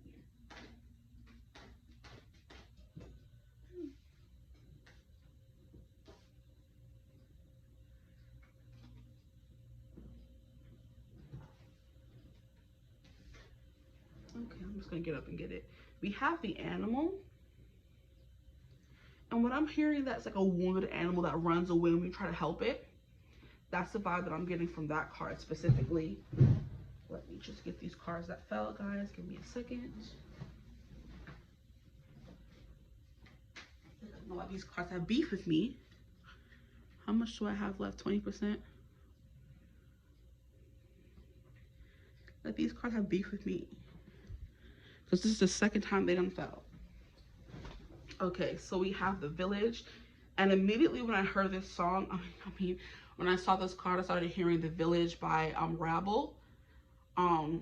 Is there something wrong with the village? Something wrong with the village? Let me see if I can find the song. There's something wrong in the village, in the village. Basically, he's telling a song about how where he grew up, when he came out, they would always tell him how you're gonna go to hell if you're gay, or if you're this, if you're that, if you're different, or if you look a certain way or act a certain way. There's like something about them condemning you.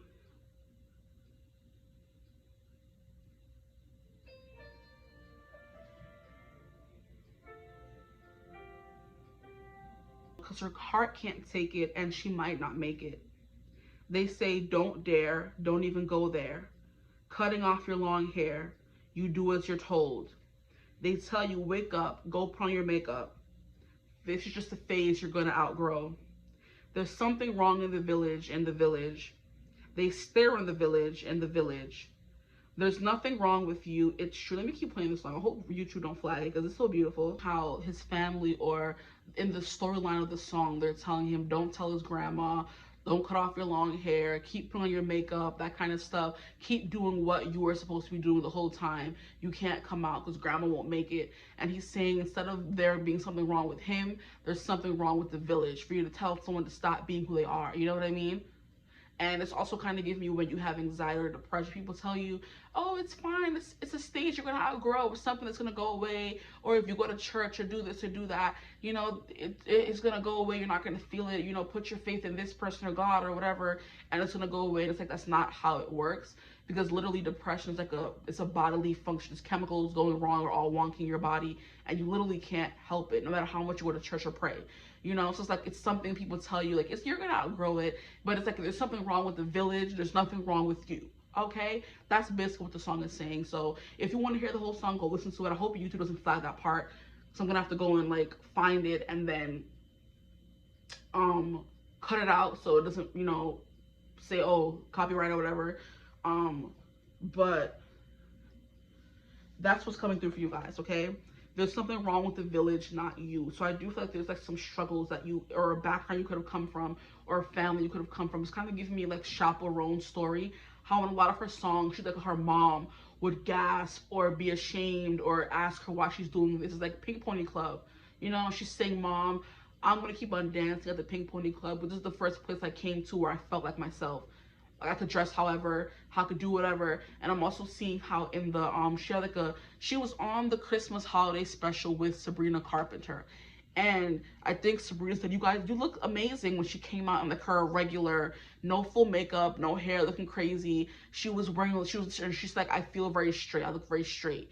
So Sabrina's like, oh, you look beautiful, but she's like, I look straight, you know, like, thanks for the compliment, but it's kind of like you're saying that how I look before, how I don't look beautiful, you know, because she looked very straight, very hetero, you know, instead of how she usually likes to dress as someone who is more drag, you know, where, you know, they're LGBTQ plus IA. Because she's like, when she moved to California, the Pink Pony Club was where she found herself. You can dress up and be yourself every day, is what she says in the song, you know. And how her mom would like be like, oh my gosh, like how her mom wouldn't like what she's doing, or always calls her like, why are you wearing that, or why are you doing that, kind of energy. Because she came from like a very small town in like the Midwest, where everything's like, you have to be a certain kind of way, it's like all for show, you know. That's what I'm also hearing, pastor's daughter, where you're expected to be the best and look the best and act a certain kind of way, even if you are somebody different or feel like dressing in all black. You can't, but with the congregation blink. It's kind of vibe that I'm getting. So I do think all this self-doubt is coming from your surroundings and the people you grew up around, the village. It's not you, okay? That's definitely something that the tarot reader would have to kind of specify on and say, hey, this person has gone through some things where they didn't feel supported, you know? People were judging them, telling them, hey, do this, dress like that, be like this. And it's like, okay, that's not gonna work though. I want to be me and dress like me and act like that, you know? Like if a kid was throwing a tantrum because they grew up and they were overstimulated and they're like getting upset, and the parents like, go sit down, putting them in timeout instead of trying to help them figure out what's wrong with them. Kids who have anxiety, there's nothing wrong with you, it'll go away. You have depression, oh, it's fine, go pray and it'll go away. That's not how it works. But those could be things that you were told when you were younger that made you even more doubt yourself even more, you know. But like I said, you're going on this journey of spirituality, and I feel like your emotions, or the person's emotions, will be safe with you, because you know what it's like for your emotions to not be safe anywhere else, you know. But we have the animal here, then we have the village, and then we have the flame. Okay, so let's just do that because the numbers don't matter. The village, and then we have the flame. So there's something within you that's burning bright, but I do think on the outside it doesn't come through most of the time. So I'm hearing that the tarot reader would say, like, be patient with them. There's a fire within them that's growing. It's turning into a roaring fire, a roaring flame, you know. Instead of just one small little flame, it's going to turn into a roaring wildfire eventually. I'm also hearing Wildfire by Demi Lovato, and I'm hearing Raging Fire by Philip Phillips. You guys are hearing a lot of music. So maybe music is how you heal yourself. Maybe that's what you do to listen, to kind of recenter yourself when you are feeling overstimulated. But that's definitely something that's coming through. And I do feel like maybe sometimes people call you like a savage or animalistic because you, like, how do I explain it? How people treat you like you're not like human. That's what the animal's kind of giving me. They treat you like you're not human because you don't act the way they want you to act. So it's like now you're an outcast, for example, okay? I do want to read in the book for the meanings behind these cards, because there may be more messages that I'm missing. And I just flipped to a page that says shapeshifters. You guys can be a shapeshifter as well. And you guys are getting a lot of animals, all animals actually, wow. And there's a lot of different things in this deck. We have snake, bear, and rabbit, and these are straight animals. Like I said, people see you as otherworldly. They don't see you as human. You know, like I said, when they look at you, it's like, oh, that person's interesting. You know what I mean? But they're not looking at you as like a person or something. They're looking at you as like an object or a mermaid or a fairy or an alien or something, somebody that's different, other than, you know? I'm hearing category other. It's very interesting, okay? Animal would be what? Is something wrong? 99. So 999 can be a thing. 999 is all about transformation and changes, the end of a cycle. So here we have the beast, the wild one, the she-wolf, okay? We are mammals. The hair on our chest and between our legs remind us so. We try hard to deny our unrefined animalistic nature, yet through this archetype we tap into power and direction. Activating the animal within means reawakening our relationship to nature in the most broad and embodied sense. You could like nature a lot, and you're always outside, rolling around the grass, you know, putting your feet in the ground, you know, stuff like that. The animal within means reawakening our relationship to nature in the most broad and embodied sense. Drinking from waterfalls, eating berries from the vine. And look what I was talking about, berries. And I'm hearing something from the vine comes marching home. That sad song that Iroh sang for his son in Avatar: The Last Airbender. Why are you guys saying all these sad songs? Stop it. Okay. Is this Soldier from the Vine? I'll keep looking up songs on my phone. Oh my gosh. Okay. Let's finish reading. The life force of our planet begs us to set down the devices, the constraints, and the social constructs, and remember the warm blood that pulses through our veins. So this is definitely tying into the whole, you have to come back to yourself, and that is like something that you need the quiet to do. So you may not be someone who's big on maybe social media, or you're big on phones and electronics. You're someone who likes to be out in nature, you know, drinking from waterfalls, swimming in lakes, you know what I mean? Planting your own stuff, growing your own berries, your own herbs, okay? Now we have the animal longs for breath, food, procreation, test that desire and attraction. So there is something here about baser instincts, very much so. And physicality. It wants soil underneath our nails and starlight on our skin. If this all sounds terribly unsophisticated to you, take note that it is said that when Buddha became enlightened, he roared like a great lion. So when light, vital, elemental, alive dances, so that could be you when you're in light mode, which is what I was getting with the Three of Wands, okay? But then when dark is savagery, pent-up emotion, lashing out, which is also what I said, okay? So that is something coming through for you guys. Now we have the village. Where would the village be? That's the place. I'm very interested in that one because that song came through very clearly. We have 145.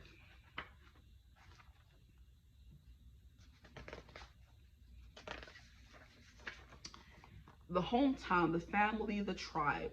The village presents us with a conundrum. On one hand, it's the place that feels most like home, the place to which you can always return. Nostalgia and comfort draw us back. On the other hand, it's the very place you must leave in order to grow. And that's what I was saying about you going on a growing journey. You have to leave what was comfortable and learn more, expand your horizons. Three of Wands energy. So it's something here about you being unsure and in doubt. But when you're in doubt, that means you have to do something new, essentially, sometimes. Okay? So, around the village, an unspoken boundary exists. One most villagers do not want you to cross. Look at that. Though some support your leaving, still you hear whispers of doubt as you venture beyond its borders, leaving them behind. The energy of the village is present anytime we feel restricted by a certain group, community, family, place, or ideology. It may have served us in the past, yet staying within its parameters will never satiate our thirst for life.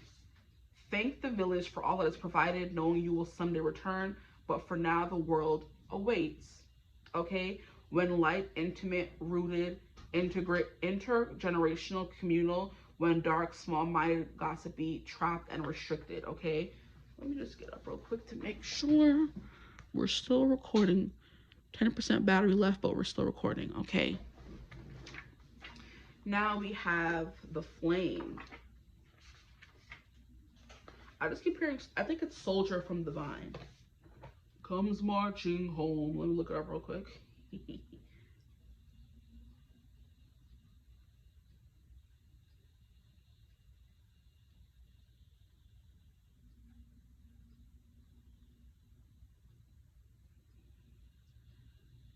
Leaves from the Vine.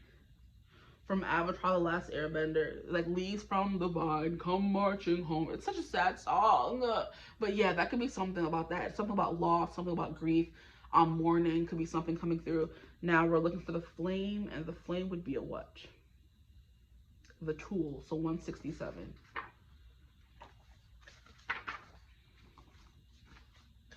Come on. There we go. The fire, the spark, the glimmer. In Sanskrit, the word for fire is Agni. And look, Agni Kai. Stop playing. Well, I'm talking about Avatar The Last Airbender. We have it coming through. Fire Nation, maybe. Maybe you. And they were the, I don't want to say outcasts, but they were kind of the outcasts because they were the ones casting themselves out. You know, bars. Snap, snap, snap. They made themselves outcasts of the rest of the nations because they wanted to rule so bad and rule over everyone. Or maybe you came from a Fire Nation like environment where it was there where the highway, okay? But I'm hearing Agni Kai, okay? Because that is what a fire duel, what it was in Avatar. But that's enough of that. The ancient yogis saw this flame at the center of the abdomen and believed it to be responsible for our vitality. So solar plexus chakra has to do with confidence. And I kept saying self-doubt was coming through for you guys. Okay, when it is lit, we are connected to our purpose and sense that life is a sacred gift. It is said that those who cannot see the sacred around them let their inner flame go out. Think of this card as a call to reignite that fire, what you're learning how to do exactly. Hope you can see it for real.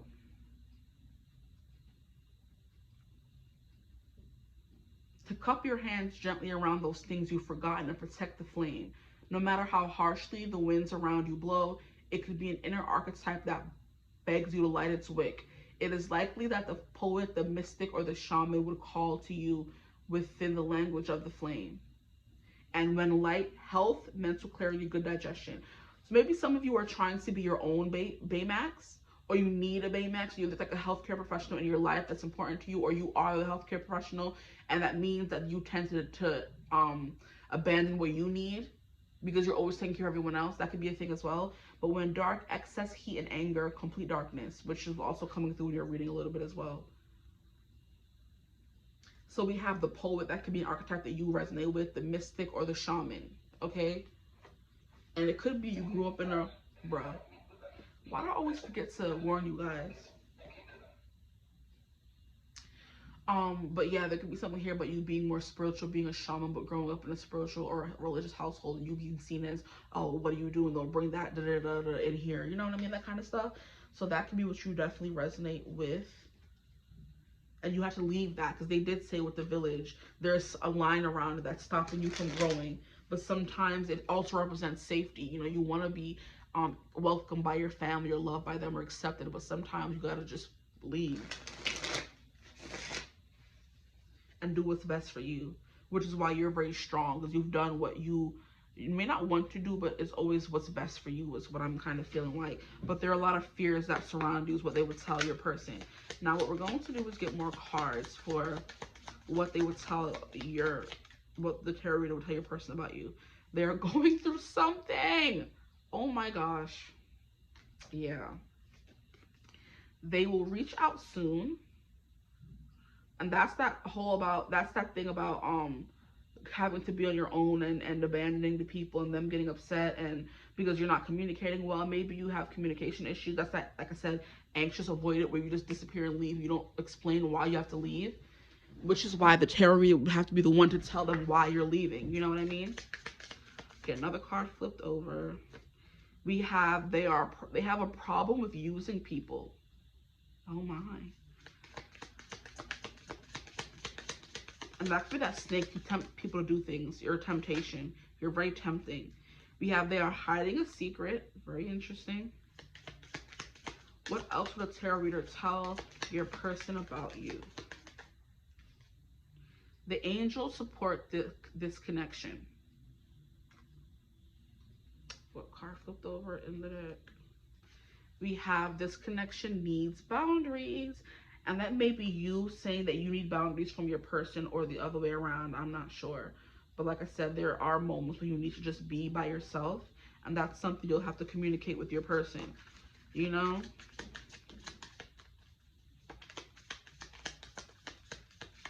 They're going to, like, this person needs boundaries in this connection. Are you able to do that for them? They want to hang out. So you do like spending time with them, is what a reader will also say. But you still do need that time to yourself. Okay, we have, they are bad at confrontation. Oh. So you, group twos, would be bad at confrontation, and they think you are intelligent. So either you would think your person's intelligent, or your person would think you are intelligent. We have another card that flew out. Toxicity is affecting this connection. And toxicity comes in many forms. It could come from family, it could come from us, it could come from people around us. And that's what I was kind of getting from the village coming through period.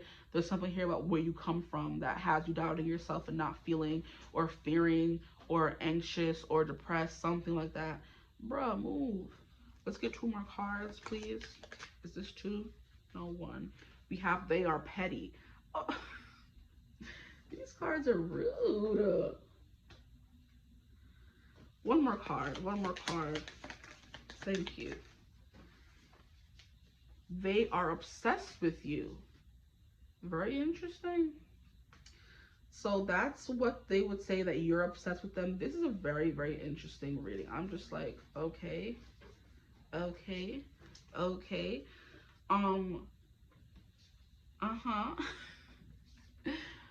Okay, so they would basically say that you are obsessed with the person that would be getting the reading for you, okay? That you want to hang out with them, that you're bad at confrontation, that you think they're intelligent, that this connection needs boundaries, okay? Which could be something that you're hard, that you can't really articulate because you're bad at confrontation, is what they would say. Now we have the angels support this connection. You're hiding a secret, is what they would also say. They are petty. You're petty, essentially. You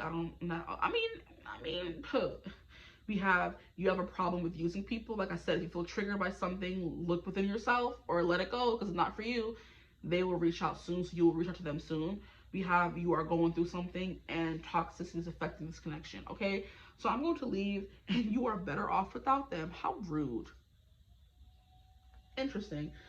But that's all that I have for you guys. So that's what a tarot reader would tell your person about you, how you would be in a relationship. Like I said, you still have healing to go, so we're not saying you're perfect, okay? But that's what came through. I hope this reading resonated. If it did, feel free to like, comment, and subscribe. Join the tribe. If you would ever like a personal reading, you could always get in contact with me. Use my email in the description box below. But I hope you're having a beautiful, wonderful day whenever you watch this reading. Let me know how this reading resonated with you, because I'm very interested for group 2. But as always, I will see you gorgeous people in the next reading. And I hope you have a beautiful, wonderful day whenever you're watching this reading. Bye. Hello, my gorgeous group 3s. Welcome to your reading. If you chose, why do I always forget the name of this deck? The Alice and Luna Tarot, then welcome to your reading. Or if you chose Thumbnail Image 3, however you got here, okay? Today we're going to be taking a new spin on the old, how would a tarot reader describe you, okay? So I felt like doing a lovey-dovey reading or a love-based reading, but I also wanted to please the algorithm in some kind of way, because it seems like those readings are always like really popular. So I'm like, why not do both? Okay, so we're going to do how would a tarot reader describe you in a relationship to your future spouse, lover, partner, crush, twin flame, soulmate, whatever you came here looking for, okay? There's a bunch of different names for the same feeling of love, okay? So we're gonna, sir, do you mind? Oh, okay, thank you. Yes, we're gonna get into that energy. So if you're interested in that, go ahead and watch. If you do have a partner already and you want to watch the reading anyway, you can watch it and see if this is how you act in a relationship, to see if said tarot reader would be correct in their assumptions that they're making about you, okay, to your person, okay? So let's get into it. Group 1 and group 2 are very different, so I'm excited to see what comes through for you guys. Now, I'm giving you guys a more upbeat, more maybe a little bubbly kind of. You're very adventurous, definitely what I'm getting as well. I'm also hearing you're very you don't like to listen. That's what I'm saying, because this is like the Alice in Luna, which is a play on Alice in Wonderland. And I do believe there was something about her that's like very defiant. So you don't like to listen. You like to go your own way, do your own thing, forge your own path, that kind of energy. So that could be already some confirmations coming through for you guys. So there's a few decks we have to pull from. And it's so funny because so far I haven't pulled the astro dice for any of the groups, which is upsetting me because I brought them out here for a reason. So you guys may be the only group that gets the dice. So let's get into it, because they're right over here, but I forget to take them. Like I forget to, you know, roll them. But I want to get into the tarot first. Or maybe not. Or maybe not. You could be a little indecisive as well. Or just like you have so many good ideas. You could be very creative. You have a big imagination is also what I'm hearing as well. That's like, you know, goes hand in hand with the deck you may have chosen, Alice in Wonderland, okay? What else can we get into before? Am I getting anything else? No, but life or love or falling in love with you will be an adventure is definitely what I'm hearing. Some of you may be coming over from group 2, because group 2 is very distinct. You know, what's the word for it? It's not distinct, but it's like, what's the word? Isolating in a way. Not even isolating, but a very specific amount of people would have chosen that group. So if you felt called to it, but you started watching it, it wasn't resonating, you may have come to group 3, is what I'm trying to say. Because it's very specific, I should say, a very specific kind of storyline played out in group 2. And group 3 may be kind of like that, but on steroids is what I'm hearing, okay? But anyway, yes. Maybe when people are around you, they feel like more energetic, like you're upper for them in a way. But yeah, because I do think I keep chatting, I'm sorry. In the movie, she like drinks something, and I think she turns a little, and then she eats something and she turns big. So there could be something about that. But we're never even sure if like she really went down the rabbit hole or if she was in a dream and imagined the whole thing.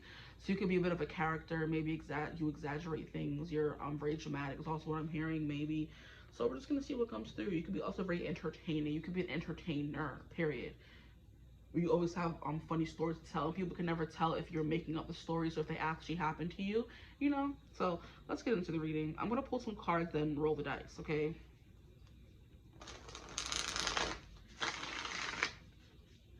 These cards are very stiff. So some of you could be stiff.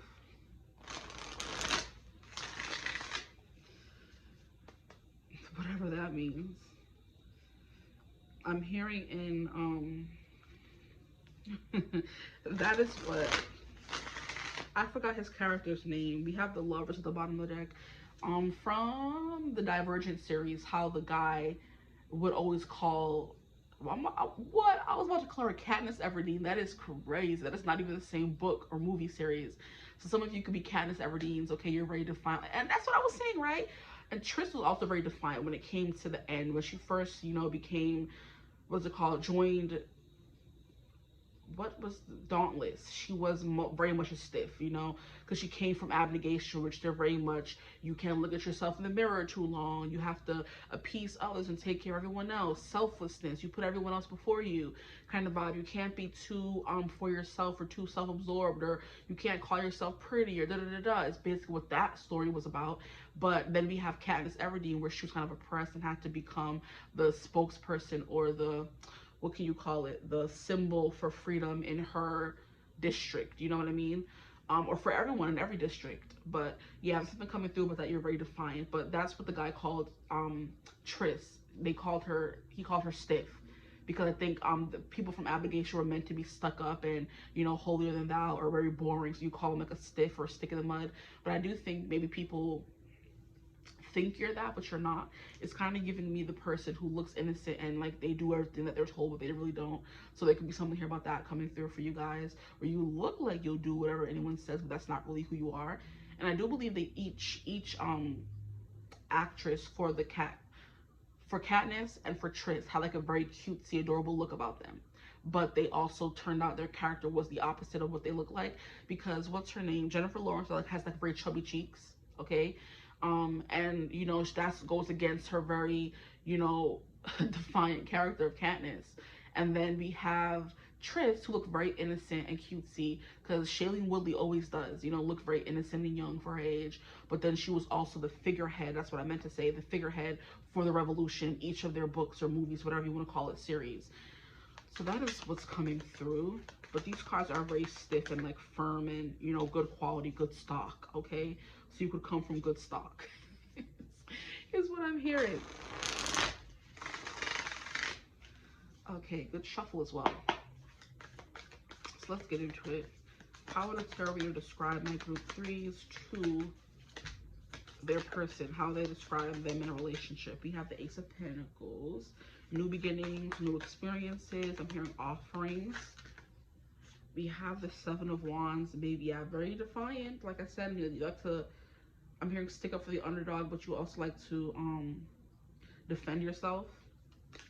You have no problem fighting, is what I'm getting, you know? Speaking up for what you believe in as well. Seven of Wands. And I think that makes people like you. So you could be like a very likable person, and they would also tell your person that as well. Like, watch out. You may have a lot of admirers.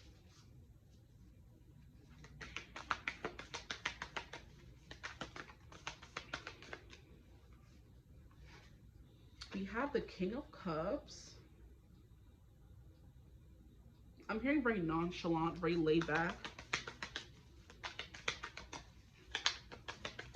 You can get a lot of messages from people. You get a lot of texts. We have the World. You're an interesting person, because this whole scene right here is kind of giving me Pokemon, and it's giving like James and Jesse. This lady immediately gave me Jesse, and this guy over here kind of gives me James. So very like mischievous vibes from you. You could easily be seen as like a bad guy, or someone who's like, how can I describe it, an acquired taste maybe.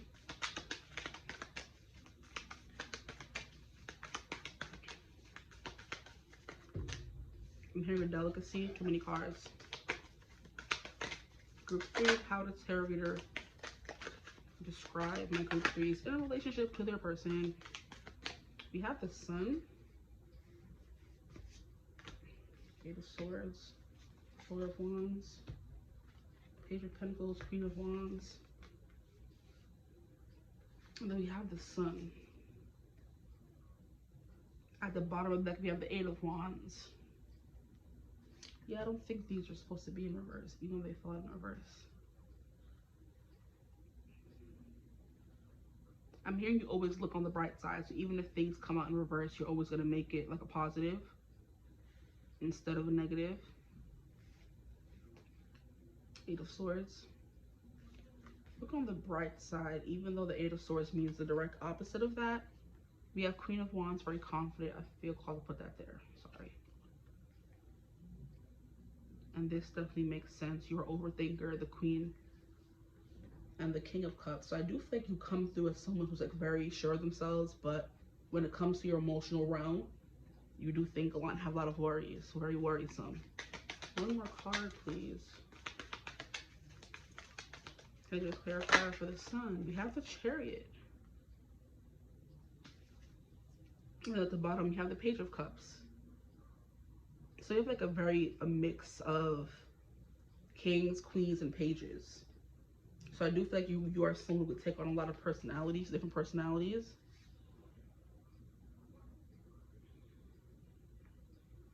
But I love that we have a major arcana, clarifying a major arcana.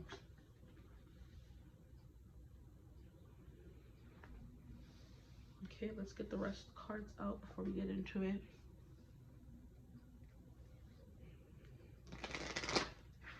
You have a very big energy. I do feel like you're someone who can't be contained. There's something here about you like being bigger. This is the scene I'm guessing where she eats the cookie and becomes big again. But there's something here about you be like a very big energy you outgrow, or how can I explain it? Overshadow, outshadow, outperform every person in the room. So it's kind of like you can't be contained, essentially. Like your energy is very much, when you walk in the room, it's felt kind of thing, which is the Queen of Wands period, which is the Sun period as well. Wow.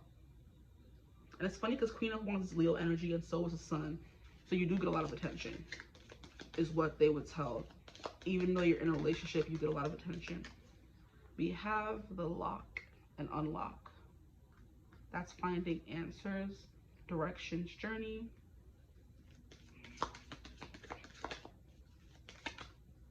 Bear, strength and resourceful. Okay. Get some cards from here before we get into it.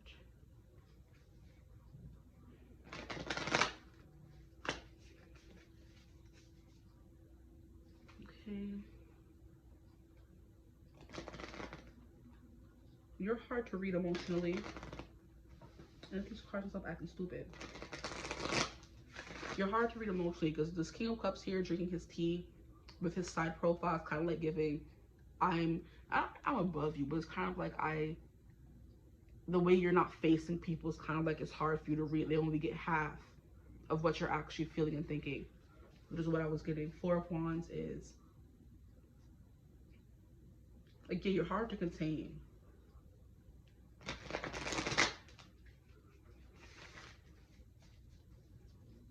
Larger than life is what I'm getting as well. Group 3, how would a tarot reader describe them in a relationship to their person? You always have the answers. I do think that you are the key to unlock the door, because we have key coming through here. We have animal, yeah, so some of you did come from group 2, because this came through for group 2, even though I shuffled. We have the vow. You mean what you say and say what you mean. You're very loyal. And I'm getting, like I said, once again, how Katniss and Triss were the one to, like, overthrow the government, you know, the ones to fight back. And then we have the hunter.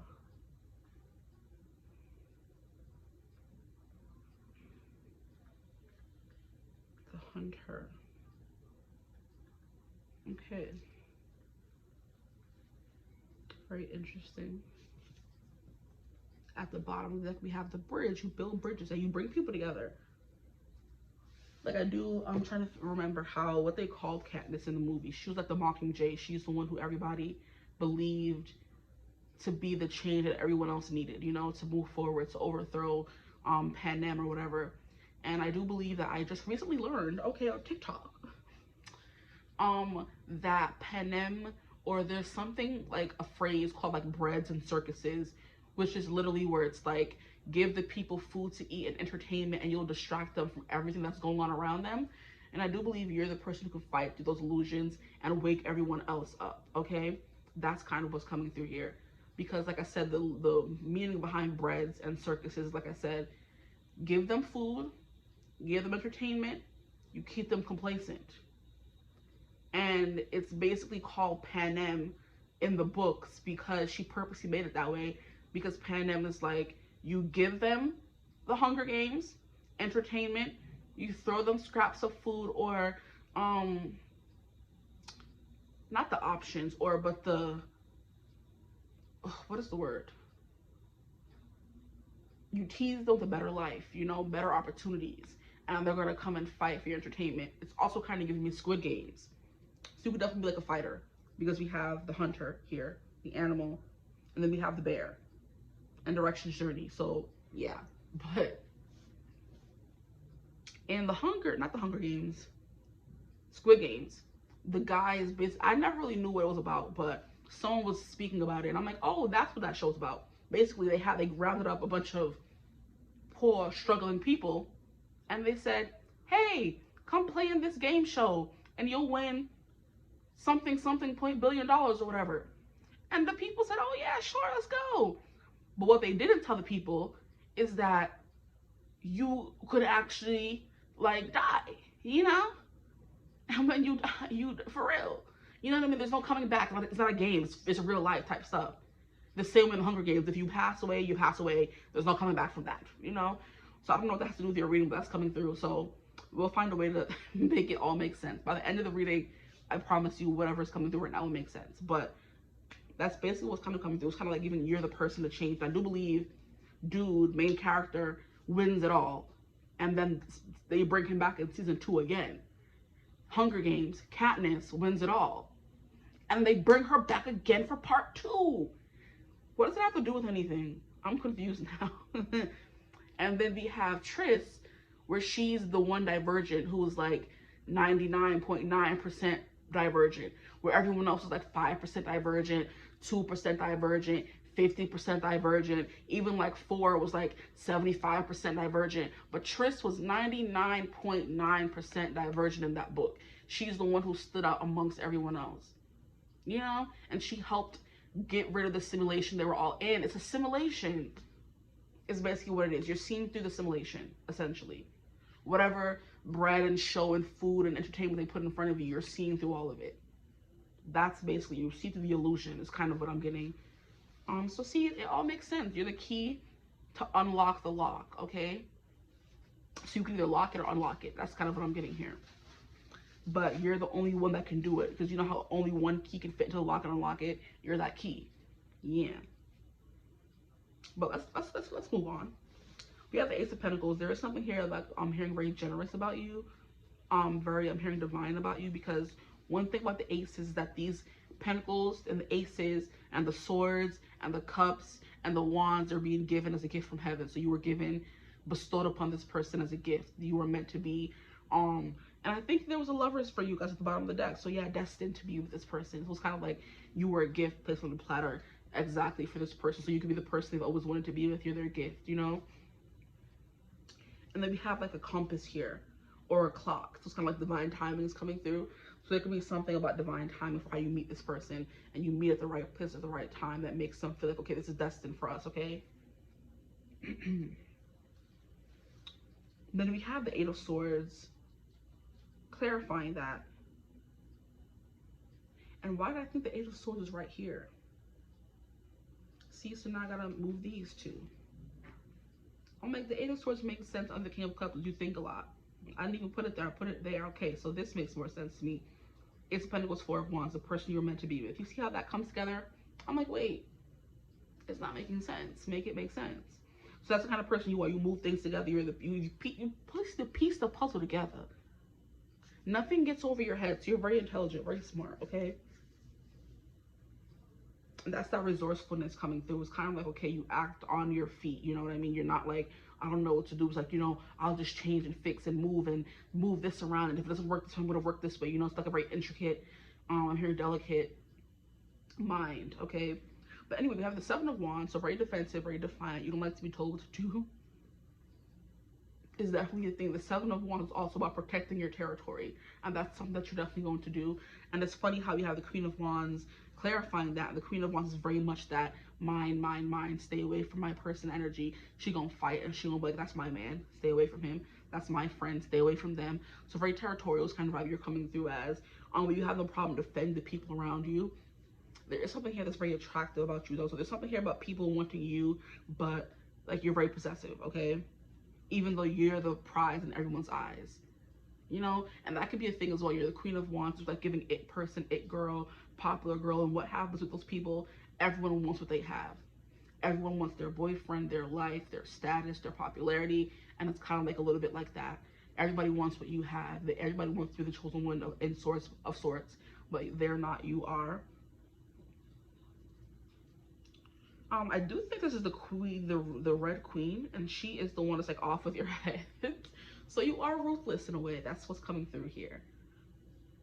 Like, I have never really, yeah, it makes sense, yeah, because she's coming through the Chariot as well. So you do whatever you can to get what you want. But I don't think you hurt people or want to hurt people in the process. But I'm hearing you don't have a problem with it, or you would if you have to, you know? You know what I'm also hearing? I recently started watching season 3, because I started watching his Dark Materials like during the pandemic.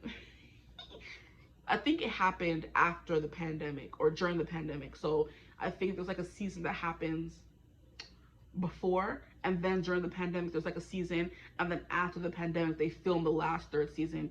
And this show completely like slipped my mind, and whenever I would think about it I would never go look it up and watch it. But yesterday I thought about it. I'm like, okay, let me watch the show. And I started watching season 3, and I just remembered how much I love the show. Like anything that's like fantasy, magic, stuff like that, I'm watching it. Okay, and that show is definitely that. And then it has some bomb ass people in it. It has Lin-Manuel Miranda was up in there, James McAvoy was up in there. They had some good people. They had some big faces in the show. I'm like, okay, I'm watching you. Okay, but anyway, there's something here about that as well. You are giving, I think her name is Lyra, and she's also the chosen one in that show. You know, she is the reincarnation of Eve in a way, where she's supposed to bring the, you know, open Pandora's box and unleash all this sin on the world. But it is also the people in charge making her the villain, making her Eve. She can either be humanity's salvation in the show, which is what she is, or the people who are in charge, who are the ones who's gonna go down when she frees everybody else, are the ones making her out to be the villain, trying to kill her off. You know what I mean? That's what's coming through. That was what was happening in every single one of those movies and shows that I mentioned. There's a person who is the figurehead, the mockingjay, the person who is the one that's going to tear down everything else. And then there are the people who are scared of them, because you see past the simulation. That's you. Okay, but enough of that. You're definitely a fighter. Okay, you're a lover and a fighter, but mostly a fighter is what I'm getting, because of this hunter here. And it vows, like, once you pledge your loyalty to something, you're not like gonna be swayed, you know. So definitely very loyal, very, let's see, pure and defiant. You guys are you guys are trouble, essentially, is what's coming through. Okay. The King of Cups, like, very nonchalant, very unbothered kind of energy, because he's drinking his tea face to the side. It's kind of like you can come through a little bit disrespectful in titles, but it's not that. Or it could be, who knows? Take what resonates for you. But it's like he's sipping his tea. You know, literally, you have all the secrets. You're sipping your tea, but not telling anyone the tea, okay? Until the time is right is what I'm hearing, but enough of that. He's like very much, you know, sipping his tea like, you know, unbothered, unworried about people. And that could be something that you definitely are unbothered. Then we have the 8 of Swords, but you are really bothered, but it comes off that you're not. Because the one thing about the King of Cups is he's a master at concealing his emotions and how he really feels. So you would never know if he loves you, hates you, appreciates you. You know, you would never know. Unless he shows you, which is what the 8 of Swords is. He comes off aloof, nonchalant, you know, like a mask is on, but you don't really see the trouble going on underneath. So, for example, for you guys, if you felt called to group 1, go watch group 1. Because this kind of came through in some kind of way in group 1 as well. Or you could be coming from group 1 because you felt called to group 3. But anyway, yeah, there's something here about you coming off as like impenetrable, but you actually like have worries and things on the inside. I'm also hearing Harry Potter as well, because I want to say that you have like a lot of people on the sideline willing to help you do your bidding. You know how Katniss had a lot of people who sacrificed a lot, gave up their life for her for the mission that they went on in order to tear down President Snow. Now in Divergent we had Triss, and it was a lady, I forget her name. It wasn't Lourdes. I'm making up names. Was it Clara or something like that? I forget her name. But the Kate Winslet character, I think, or Kate, I think it's Winslet. Maybe. She's the lady from Titanic. She played Rose. Okay, I think it's Winslet. She is the character who is trying to keep the simulation going, and Triss is like, no, everyone needs to know that there's like a whole world outside of this world, and we were placed as an experiment to see how long we can control people if we put them in a controlled area, you know. So in the movie we had the Abnegation, we had Dauntless, we had Eurydice, we had Amity, and I think there's one more I can't remember right now, like Candor. There's 5 houses, and they're like, if we put people in each house based on what they believe in or whatever, if we separate them and keep them thinking that they have nothing in common, how long can we control them? Is basically what I think that book series was about. And it was like, I keep calling her Katniss, Jesus, Triss was the only one who could see through all of that, and she fit into each of the factions, you know. That's you fitting everywhere is the kind of vibe that I'm getting as well, since we're talking about that. But she had a lot of people helping her get to her justice as well. But I'm not gonna spoil it for you. But and then we have Harry Potter. He's the chosen one, but not of his own choosing. He didn't choose to be the chosen one. He was chosen by Voldemort, because the thing behind the lore behind it is because the lore behind Harry Potter is that Voldemort was told that a child that was born on the 31st of July is going to be your downfall. That was all he was told. 2 kids were born on the 31st of July, Neville Longbottom and Harry Potter. It was up to Voldemort to choose who would become his mortal enemy, and he chose the what was Harry Potter called? He was the he was half human. I'm trying to remember, because his mom was, I think, a muggle that had magic, and his dad was a pureblood, full blood, whatever you want to call it. But Neville Longbottom was the one who was pureblood, you know what I mean? And Harry was the one who has like mixed blood, and they said Voldemort chose Harry because they have that in common. Because Voldemort came from human, humble beginnings, and he got his magic and became a sorcerer because like only one of his parents was the chosen one. So that's basically the lore behind it. That Voldemort chose Harry as the one who would become the one to defeat him in the end. It could have been easily him or Neville, but he chose Harry, okay, because he saw himself in Harry. And that's the whole lore behind it. So basically there's something here about that coming through. You being the chosen one in some kind of way, okay? But you could have like a specific mission coming through here. You could be like an Aquarius, essentially, because we're going into the age of Aquarius where all the truths are becoming unleashed and everybody's seeing things for what it actually is. Lots of spiritual awakenings, you know? And I do believe there's a lot that people are noticing now that they're trying to cancel TikTok. They're like, oh no, y'all getting too connected on here. Y'all getting too, you know, big for your bridges. Y'all seeing through the illusions we put up. There's people from this country talking about here, and you're seeing what's going on over there. And we don't like that. We want to keep you in this one little box. We want to keep you as this is America, and that's this, and that's that. You know, to divide people so you could bring people together. Is the vibe that I'm getting. But I'm hearing what I was thinking of in the Four of Wands. Your energy is too big for the room, you know?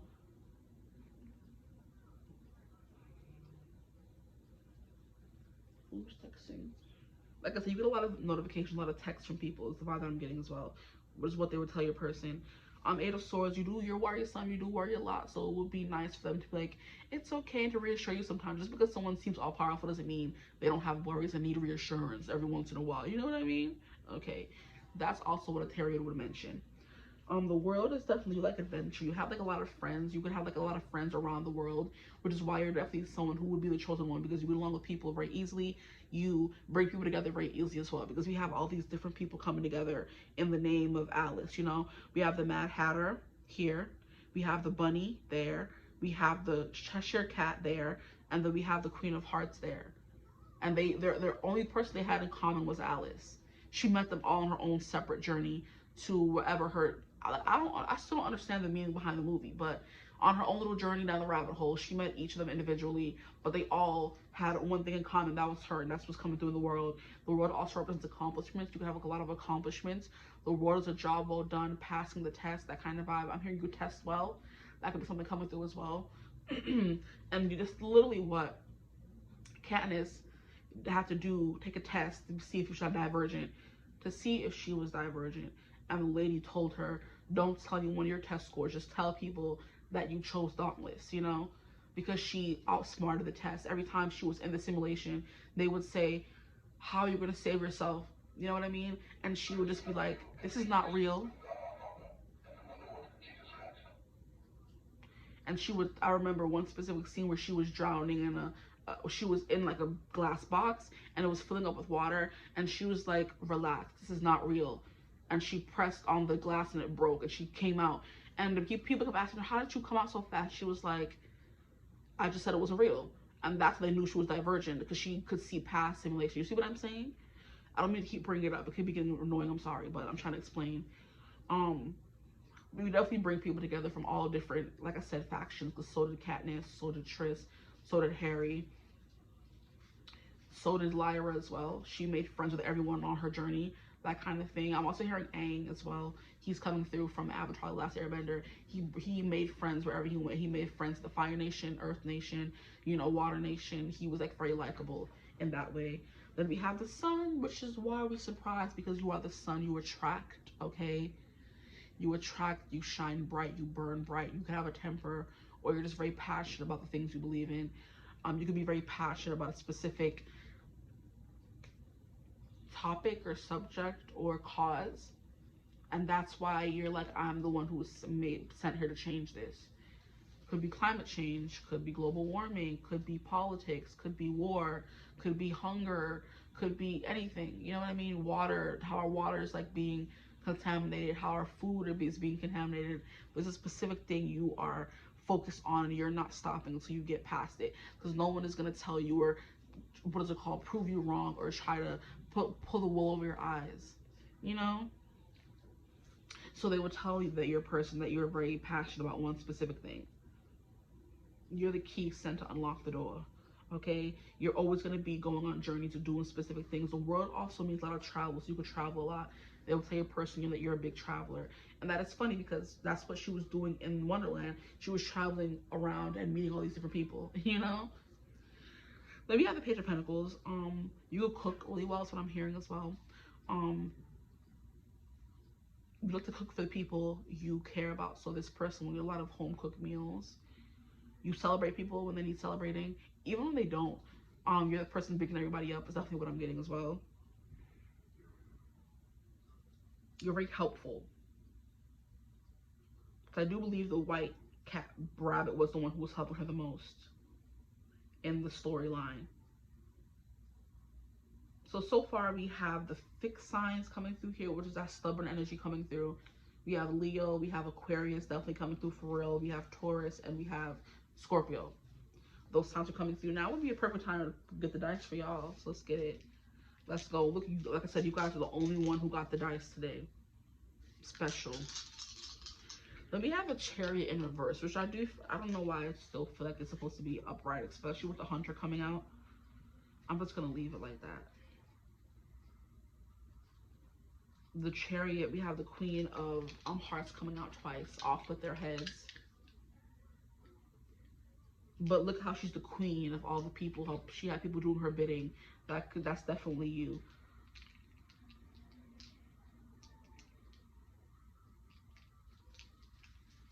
I'm also hearing yeah, I said Pokemon already. There's something here about Ash being the one who wants to catch them all. You know what I mean?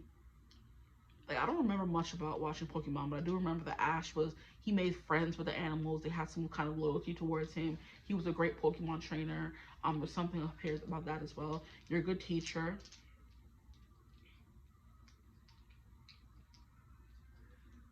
Nothing can hold you. No room can hold you. No person can keep you back and stop you from doing what you want to do. You know what I mean? You have like a one-track mind is what I'm hearing as well. Chariot is Cancer energy. So some of you could be Cancers as well. You feel things very deeply.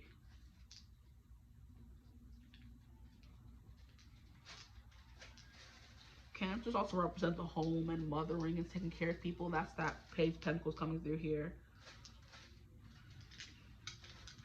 How would a terrier describe you? We have the animal here. There is something like very animalistic, like I said, ruthless, instinctual about you, definitely coming through. They would mention that. Okay, there could be something here about you having pretty blue eyes, so that's coming through as well. I'm hearing something here about you being very secretive, very bossy is also what I'm hearing as well. The Chariot is, like I said, people who will have people doing her bidding. So I love how we have the Queen of Wands and the Chariot as the same person, because I do think those are like bits of the same energy. The Chariot card gives me like a commander of an army, and he's the one who's telling them the proper strategies and what to do in order to win the war, the strategist, you know. Then we have the Queen of Wands, who has the hearts of the people, and it's funny how she's the Queen of Hearts. Funny.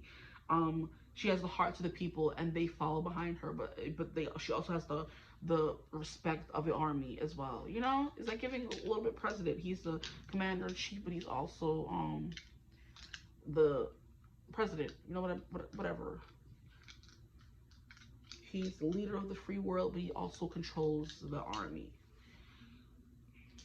else is coming through for you? You're gonna have like really nice hair as well. Your hair is always perfectly done, no matter what hairstyle. Your hair is always shiny is also what I'm getting as well. You have big doe eyes is what I'm hearing. Whatever color they are, doesn't matter, they're big and doughy. Because even in this sun card here, there's a big doe eyes. You're very excitable. You get excited a lot of different things. It's definitely what's coming through as well. Very excitable. You could believe in fairy tales. Like I said, you are very much a fairy tale kind of person, the magic and everything, because you have her riding on her own special unicorn or Pegasus, because those are the ones that could fly. But yeah, you bring people together and people look up to you.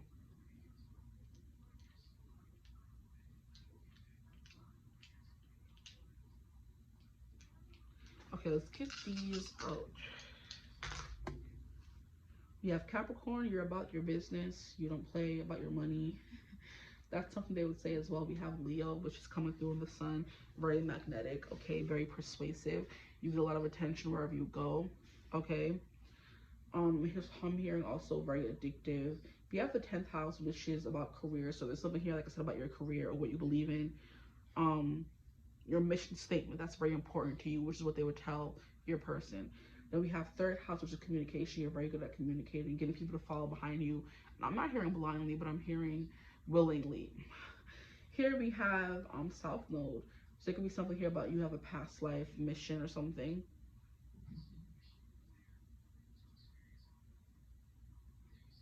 South Node is also about gifts you were naturally born with, nothing that you have to learn in this life. So there could be a lot of good, you're good at a lot of different things. And people are like, oh yeah, that person, you're gonna see them just good at everything. They pick up everything very well. I've never seen them have to learn something, or I've never seen them concede. If you don't know, you're gonna learn about it. You know, you're good at a lot of things naturally, but even if there is something you're not good at, you become a natural at it. It's definitely what I'm getting as well. And then we have here, which is, I think this is Uranus, which is unexpected. And that's also Aquarius energy. So you're very unexpected, unpredictable as well. You're also, like I said, very hard to read. You have a good poker face with this King of Cups. I keep coming back to him. I keep coming back to him. And how he just like sipping his tea and like seeming like very, how can I say it? Inconspicuous, you know? Even if you're plotting the downfall of everyone around you, they would never know. Because like I said, the King of Cups is very good at not letting people know how he actually feels. Which, like, you know, people call it like a little tricky sometimes.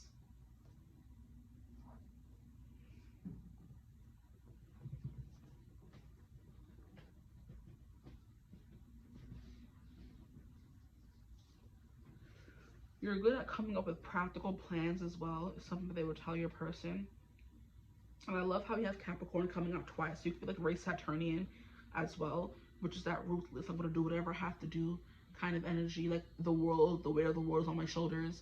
My karma is this is what it is. I have to do what I have to do, you know? And I do believe Saturn is the traditional ruler for Aquarius.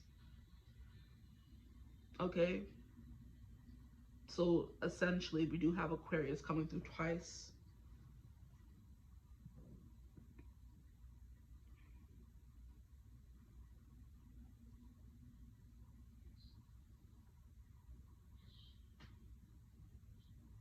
Okay, now we're going to get into these cards over here to read more about you. We have the animal. The animal would be 99. You would think I remember that from group 2. No dice. The number 99 can be important to you. And I was just, look, I was holding it and we have the lover. So it could be something here about you being a lover. I didn't mention that, I believe. The animal, we have the beast, the wild one, the she-wolf. We are mammals. The hair on our chest and between our legs remind us so. We try hard to deny our refined animalistic nature, yet through this archetype we tap into power and direction. Activating the animal within means reawakening our relationship to nature in the most broad and embodied sense. Drinking from waterfalls, roaring at the moon,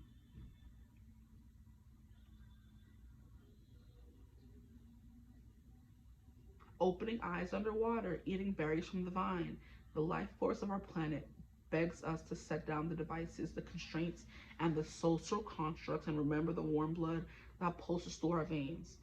I'm heavy on the constraints and social constructs. That's what you do. You set them down. So you definitely do your own thing, go your own way, have your own beliefs. And it's hard for people to change your mind. That's definitely the vibe. And that's what they would tell your person. We have the animal longs for breath, food, procreation, and physicality. It wants soil underneath our fingertips and starlight on our skin. If this all sounds terribly unsophisticated to you, take note that it is said that when Buddha became enlightened, he roared like a lion, okay? So it's something like very nature. Nature. You like to be in nature, but there's also something very natural about you. You could like to holler at the moon. There's a vibe that was coming through group one where they like to like stand naked under the moon and just like be naked, you know, in their pure form. You know, we weren't born with clothes on, so why do we wear clothes? Just be naked. You know, you could like be naked all the time. And some people just do it because it's very comforting. Some people do it because I don't know why they do it. They don't like the feeling of clothes on their skin. They don't like the feeling of constraints, being constricted.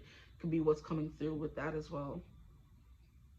But when light, vital, elemental, alive dances, which is the sun card, there could be something here about you. I'm hearing dancing through life.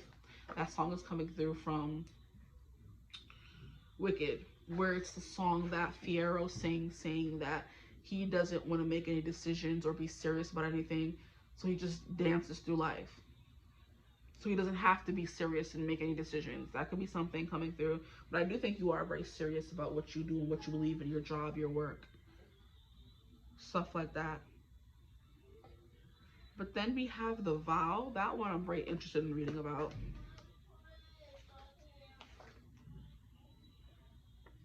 The vow. Where's the vow? The vow was 173.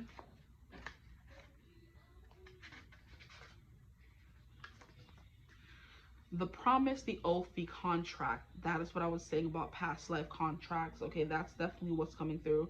We have when the vow is spoken, the air shifts, karmic ties are formed, and destiny tilts on its axis. Our words and intentions have immense power. There's a reason the great mythic stories of our past often include the recitation of oaths and the mixing of drops of blood as a mark of union. The tricky part is that reciting the vow, no matter how casually, activates the eternal and unseen forces of the world. There is a value given to achieve something, do something, help something, you know, help someone, enlighten the world in some kind of way. These promises cannot be said or forgotten, so breaking them can leave lingering complexities and loose ends. There could have been a value made in your past life that your now reincarnated self has to, you know, fulfill. Or you feel the urge to do so, and that's because something about a past life coming through here with the South Node. Something where, like I said, if you're just purposely good at public speaking or research, or people being attracted to you and you being able to speak to them, get them on your side and help you, there's something about that coming from a past life because you're meant to fulfill what you didn't then now, you know, something like that. We have this card calls us to acknowledge the vow we are living by, consciously or unconsciously, and either recommit to it or create a ritual that signifies this closure. You've been underestimating the power of your promises. Now, I do, like I said, when you make a promise, you're definitely going to keep it, is what they would definitely say to your person. But they would also say there's a mission this person came here to do. You're either going to help them or you're going to hinder them. So if you're going to hinder them, leave. But just know they have like their heart set on something. And you're either, like I said, going to be there supporting them, or you're going to be left in the dust, essentially. But the Lover's card coming out, or at the bottom of the deck, there can be something about this person helping you fulfill those things. But the Eight of Swords also is like a lot of worrying as well. So you can worry a lot about how you're going to do certain things, who's going to help you. Or, you know, it's also giving like analysis paralysis a little bit, where you're so busy thinking about things, your mind is racing about how you're going to do this and that you kind of find yourself stuck sometimes. So your ambition sometimes can be the death of you, or your downfall, because you want to achieve so many things, but you have to start with one first, you know, or else you get overwhelmed. Now we have when light bearing witness to the shift towards destiny, when dark, unconscious vows, unkept promises, and messy karma. And I mentioned karma with Saturn coming through in the Capricorn dice and 10th house dice. 10th house is also your midheaven, so that's how people see you. So like I said, you do have a destiny. So they're just telling your personality, huh? And then at the bottom of the deck, like I said, we have a bridge. So a bridge over troubled water. You're building a bridge between people. You know what I mean? Everyone thinks they're so divided. They're not actually. Because if you can get along with each of these people and have no problems, they can get along with each other as well. You know, so you inspire unity in some kind of way, the bridge. Okay, so what are we going to do now? We have the Hunter. I guess we'll read about the Hunter, then I will get the other cards, and the reading will be donezo. We have the Hunter. That would be a person, the self. The Hunter is 79.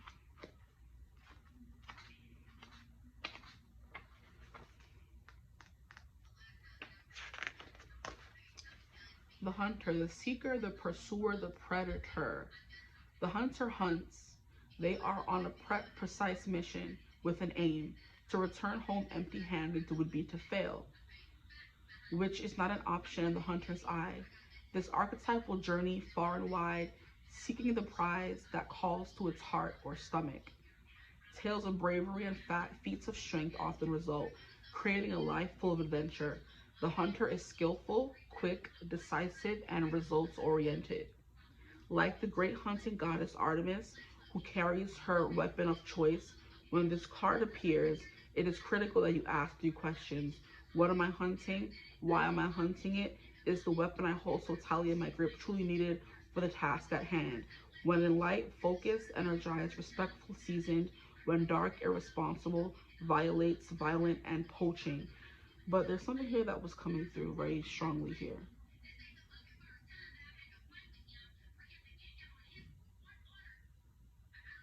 Oh, tales of bravery and feats of strength often result. That's what I do believe. Lyra from his Dark Materials, they called her brave, and then Will, which is her partner in crime, best friend / lover when they move on and get older, he was called strength. So I do believe there's something here about like a destiny where you're supposed to be the lovers that come out. But like I said, Lyra's brave, Will is strong, and together they are the person or the people who are meant to take down the system, you know, to get rid of the illusion, tear down all that stuff. But something about not giving up, okay? That's what your person will be told about you, guys. Anything else coming through, like traveling? You're very bright, sunny, happy, bubbly, maybe. I'm hearing friendly. So you're very friendly, which can mean a lot of people want to be around you or like you, but you don't like them. And I do believe there's an energy here of you being more like personable the more people get to know you, because we start here, boom, we have larger than life here with the 4 of Wands, and I'm hearing that song, and that makes me larger than life. I think that's Backstreet Boys or Instinct. I'm pretty sure it's Backstreet Boys, I'm not sure. But we have a gift that you've been given that makes you larger than life. Ace of Pentacles, 4 of Wands. Then we have 7 of Wands, and we have the Queen of Wands, the first person we meet. Queen of Wands, side profile, giving you a side eye, making you feel inferior. We keep going, King of Cups, not even looking at you in this one, drinking his tea, making you feel inferior. We have the 8 of Swords. Then we have the World, and the next person we see, the more we go on, is the Page of Pentacles. Now we're fully facing you. You have a warm smile, warm eyes. You love taking care of people, but there's something here about you having to get through these other personalities first, if you will, personalities or archetypes that in your personality that come through before you get to become this warm, more open, receptive kind of energy with the Page, because they're more innocent, more small, more open. The Messenger, talking. So it takes time for people to get to know you before you open up and start talking to them. And then the Sun, like I said, is Leo energy. That's the more you become bright and irresistible, the more they get to know you. Okay, so let's get more cards. This is the last part of the reading. We're going to see what comes through for what a tarot reader would tell your person about how you are in a relationship. They are thinking about you. Okay, that's cute. They are thinking about you. So they would tell your person that you're thinking about them. Okay. Or you're always thinking about them. We have they are competitive. Oh, yes. Oh, heck yeah. They are competitive. We have they are possessive. Didn't I say this earlier? Oh, yes. They protect the people that are closest to them fiercely. They're never going to leave anybody behind. I'm hearing nobody gets left behind. I'm hearing Ohana means family. And family means nobody gets left behind. And it's funny because in season 3, that's literally what Will is doing to Lyra. She got kidnapped and he's coming to help save her. And he's not giving up. He's using all the tools in his tool basket, asking everyone, using everyone. He's a part of a prophecy where he's supposed to help Lyra's father defeat they call them the magisterium, which is like the people who are in the church trying to keep everyone suppressed, you know. But he's like, okay, I'll go to Azrael if you help me find Lyra. So, you know, you use what you have to get what you want, ruthless, competitive, you know, that kind of energy coming through. Here we have they are honest and trustworthy with the exclamation point, period. They are honest and trustworthy. I heard that. One fell. I'll get it when I'm done with these. We have the angels support this connection. Okay. This literally came through in group 2. I'm telling you. Some of you came from group 2 and you said, nah, that reading wasn't for me. This one, hopefully. We have you are better off without them, which also came through in group 2. Interesting. This came through group 2, so did that one. What would they tell their person? They would say the angels support this connection. Why do you keep falling? I'm going to beat you up. We have they think you are intelligent. So you guys are intelligent, and they would also say that your person, you think they're intelligent also. A card fell over in the deck. But they would say you're intelligent as well. We have you inspire them to change.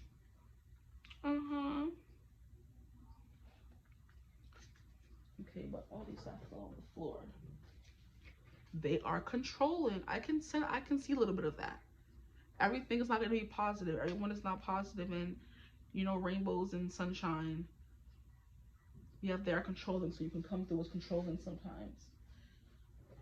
Is this next card? We have they are looking at your social media. So you could be someone who's always checking up on your person's social media to make sure they acting right. Can't blame you.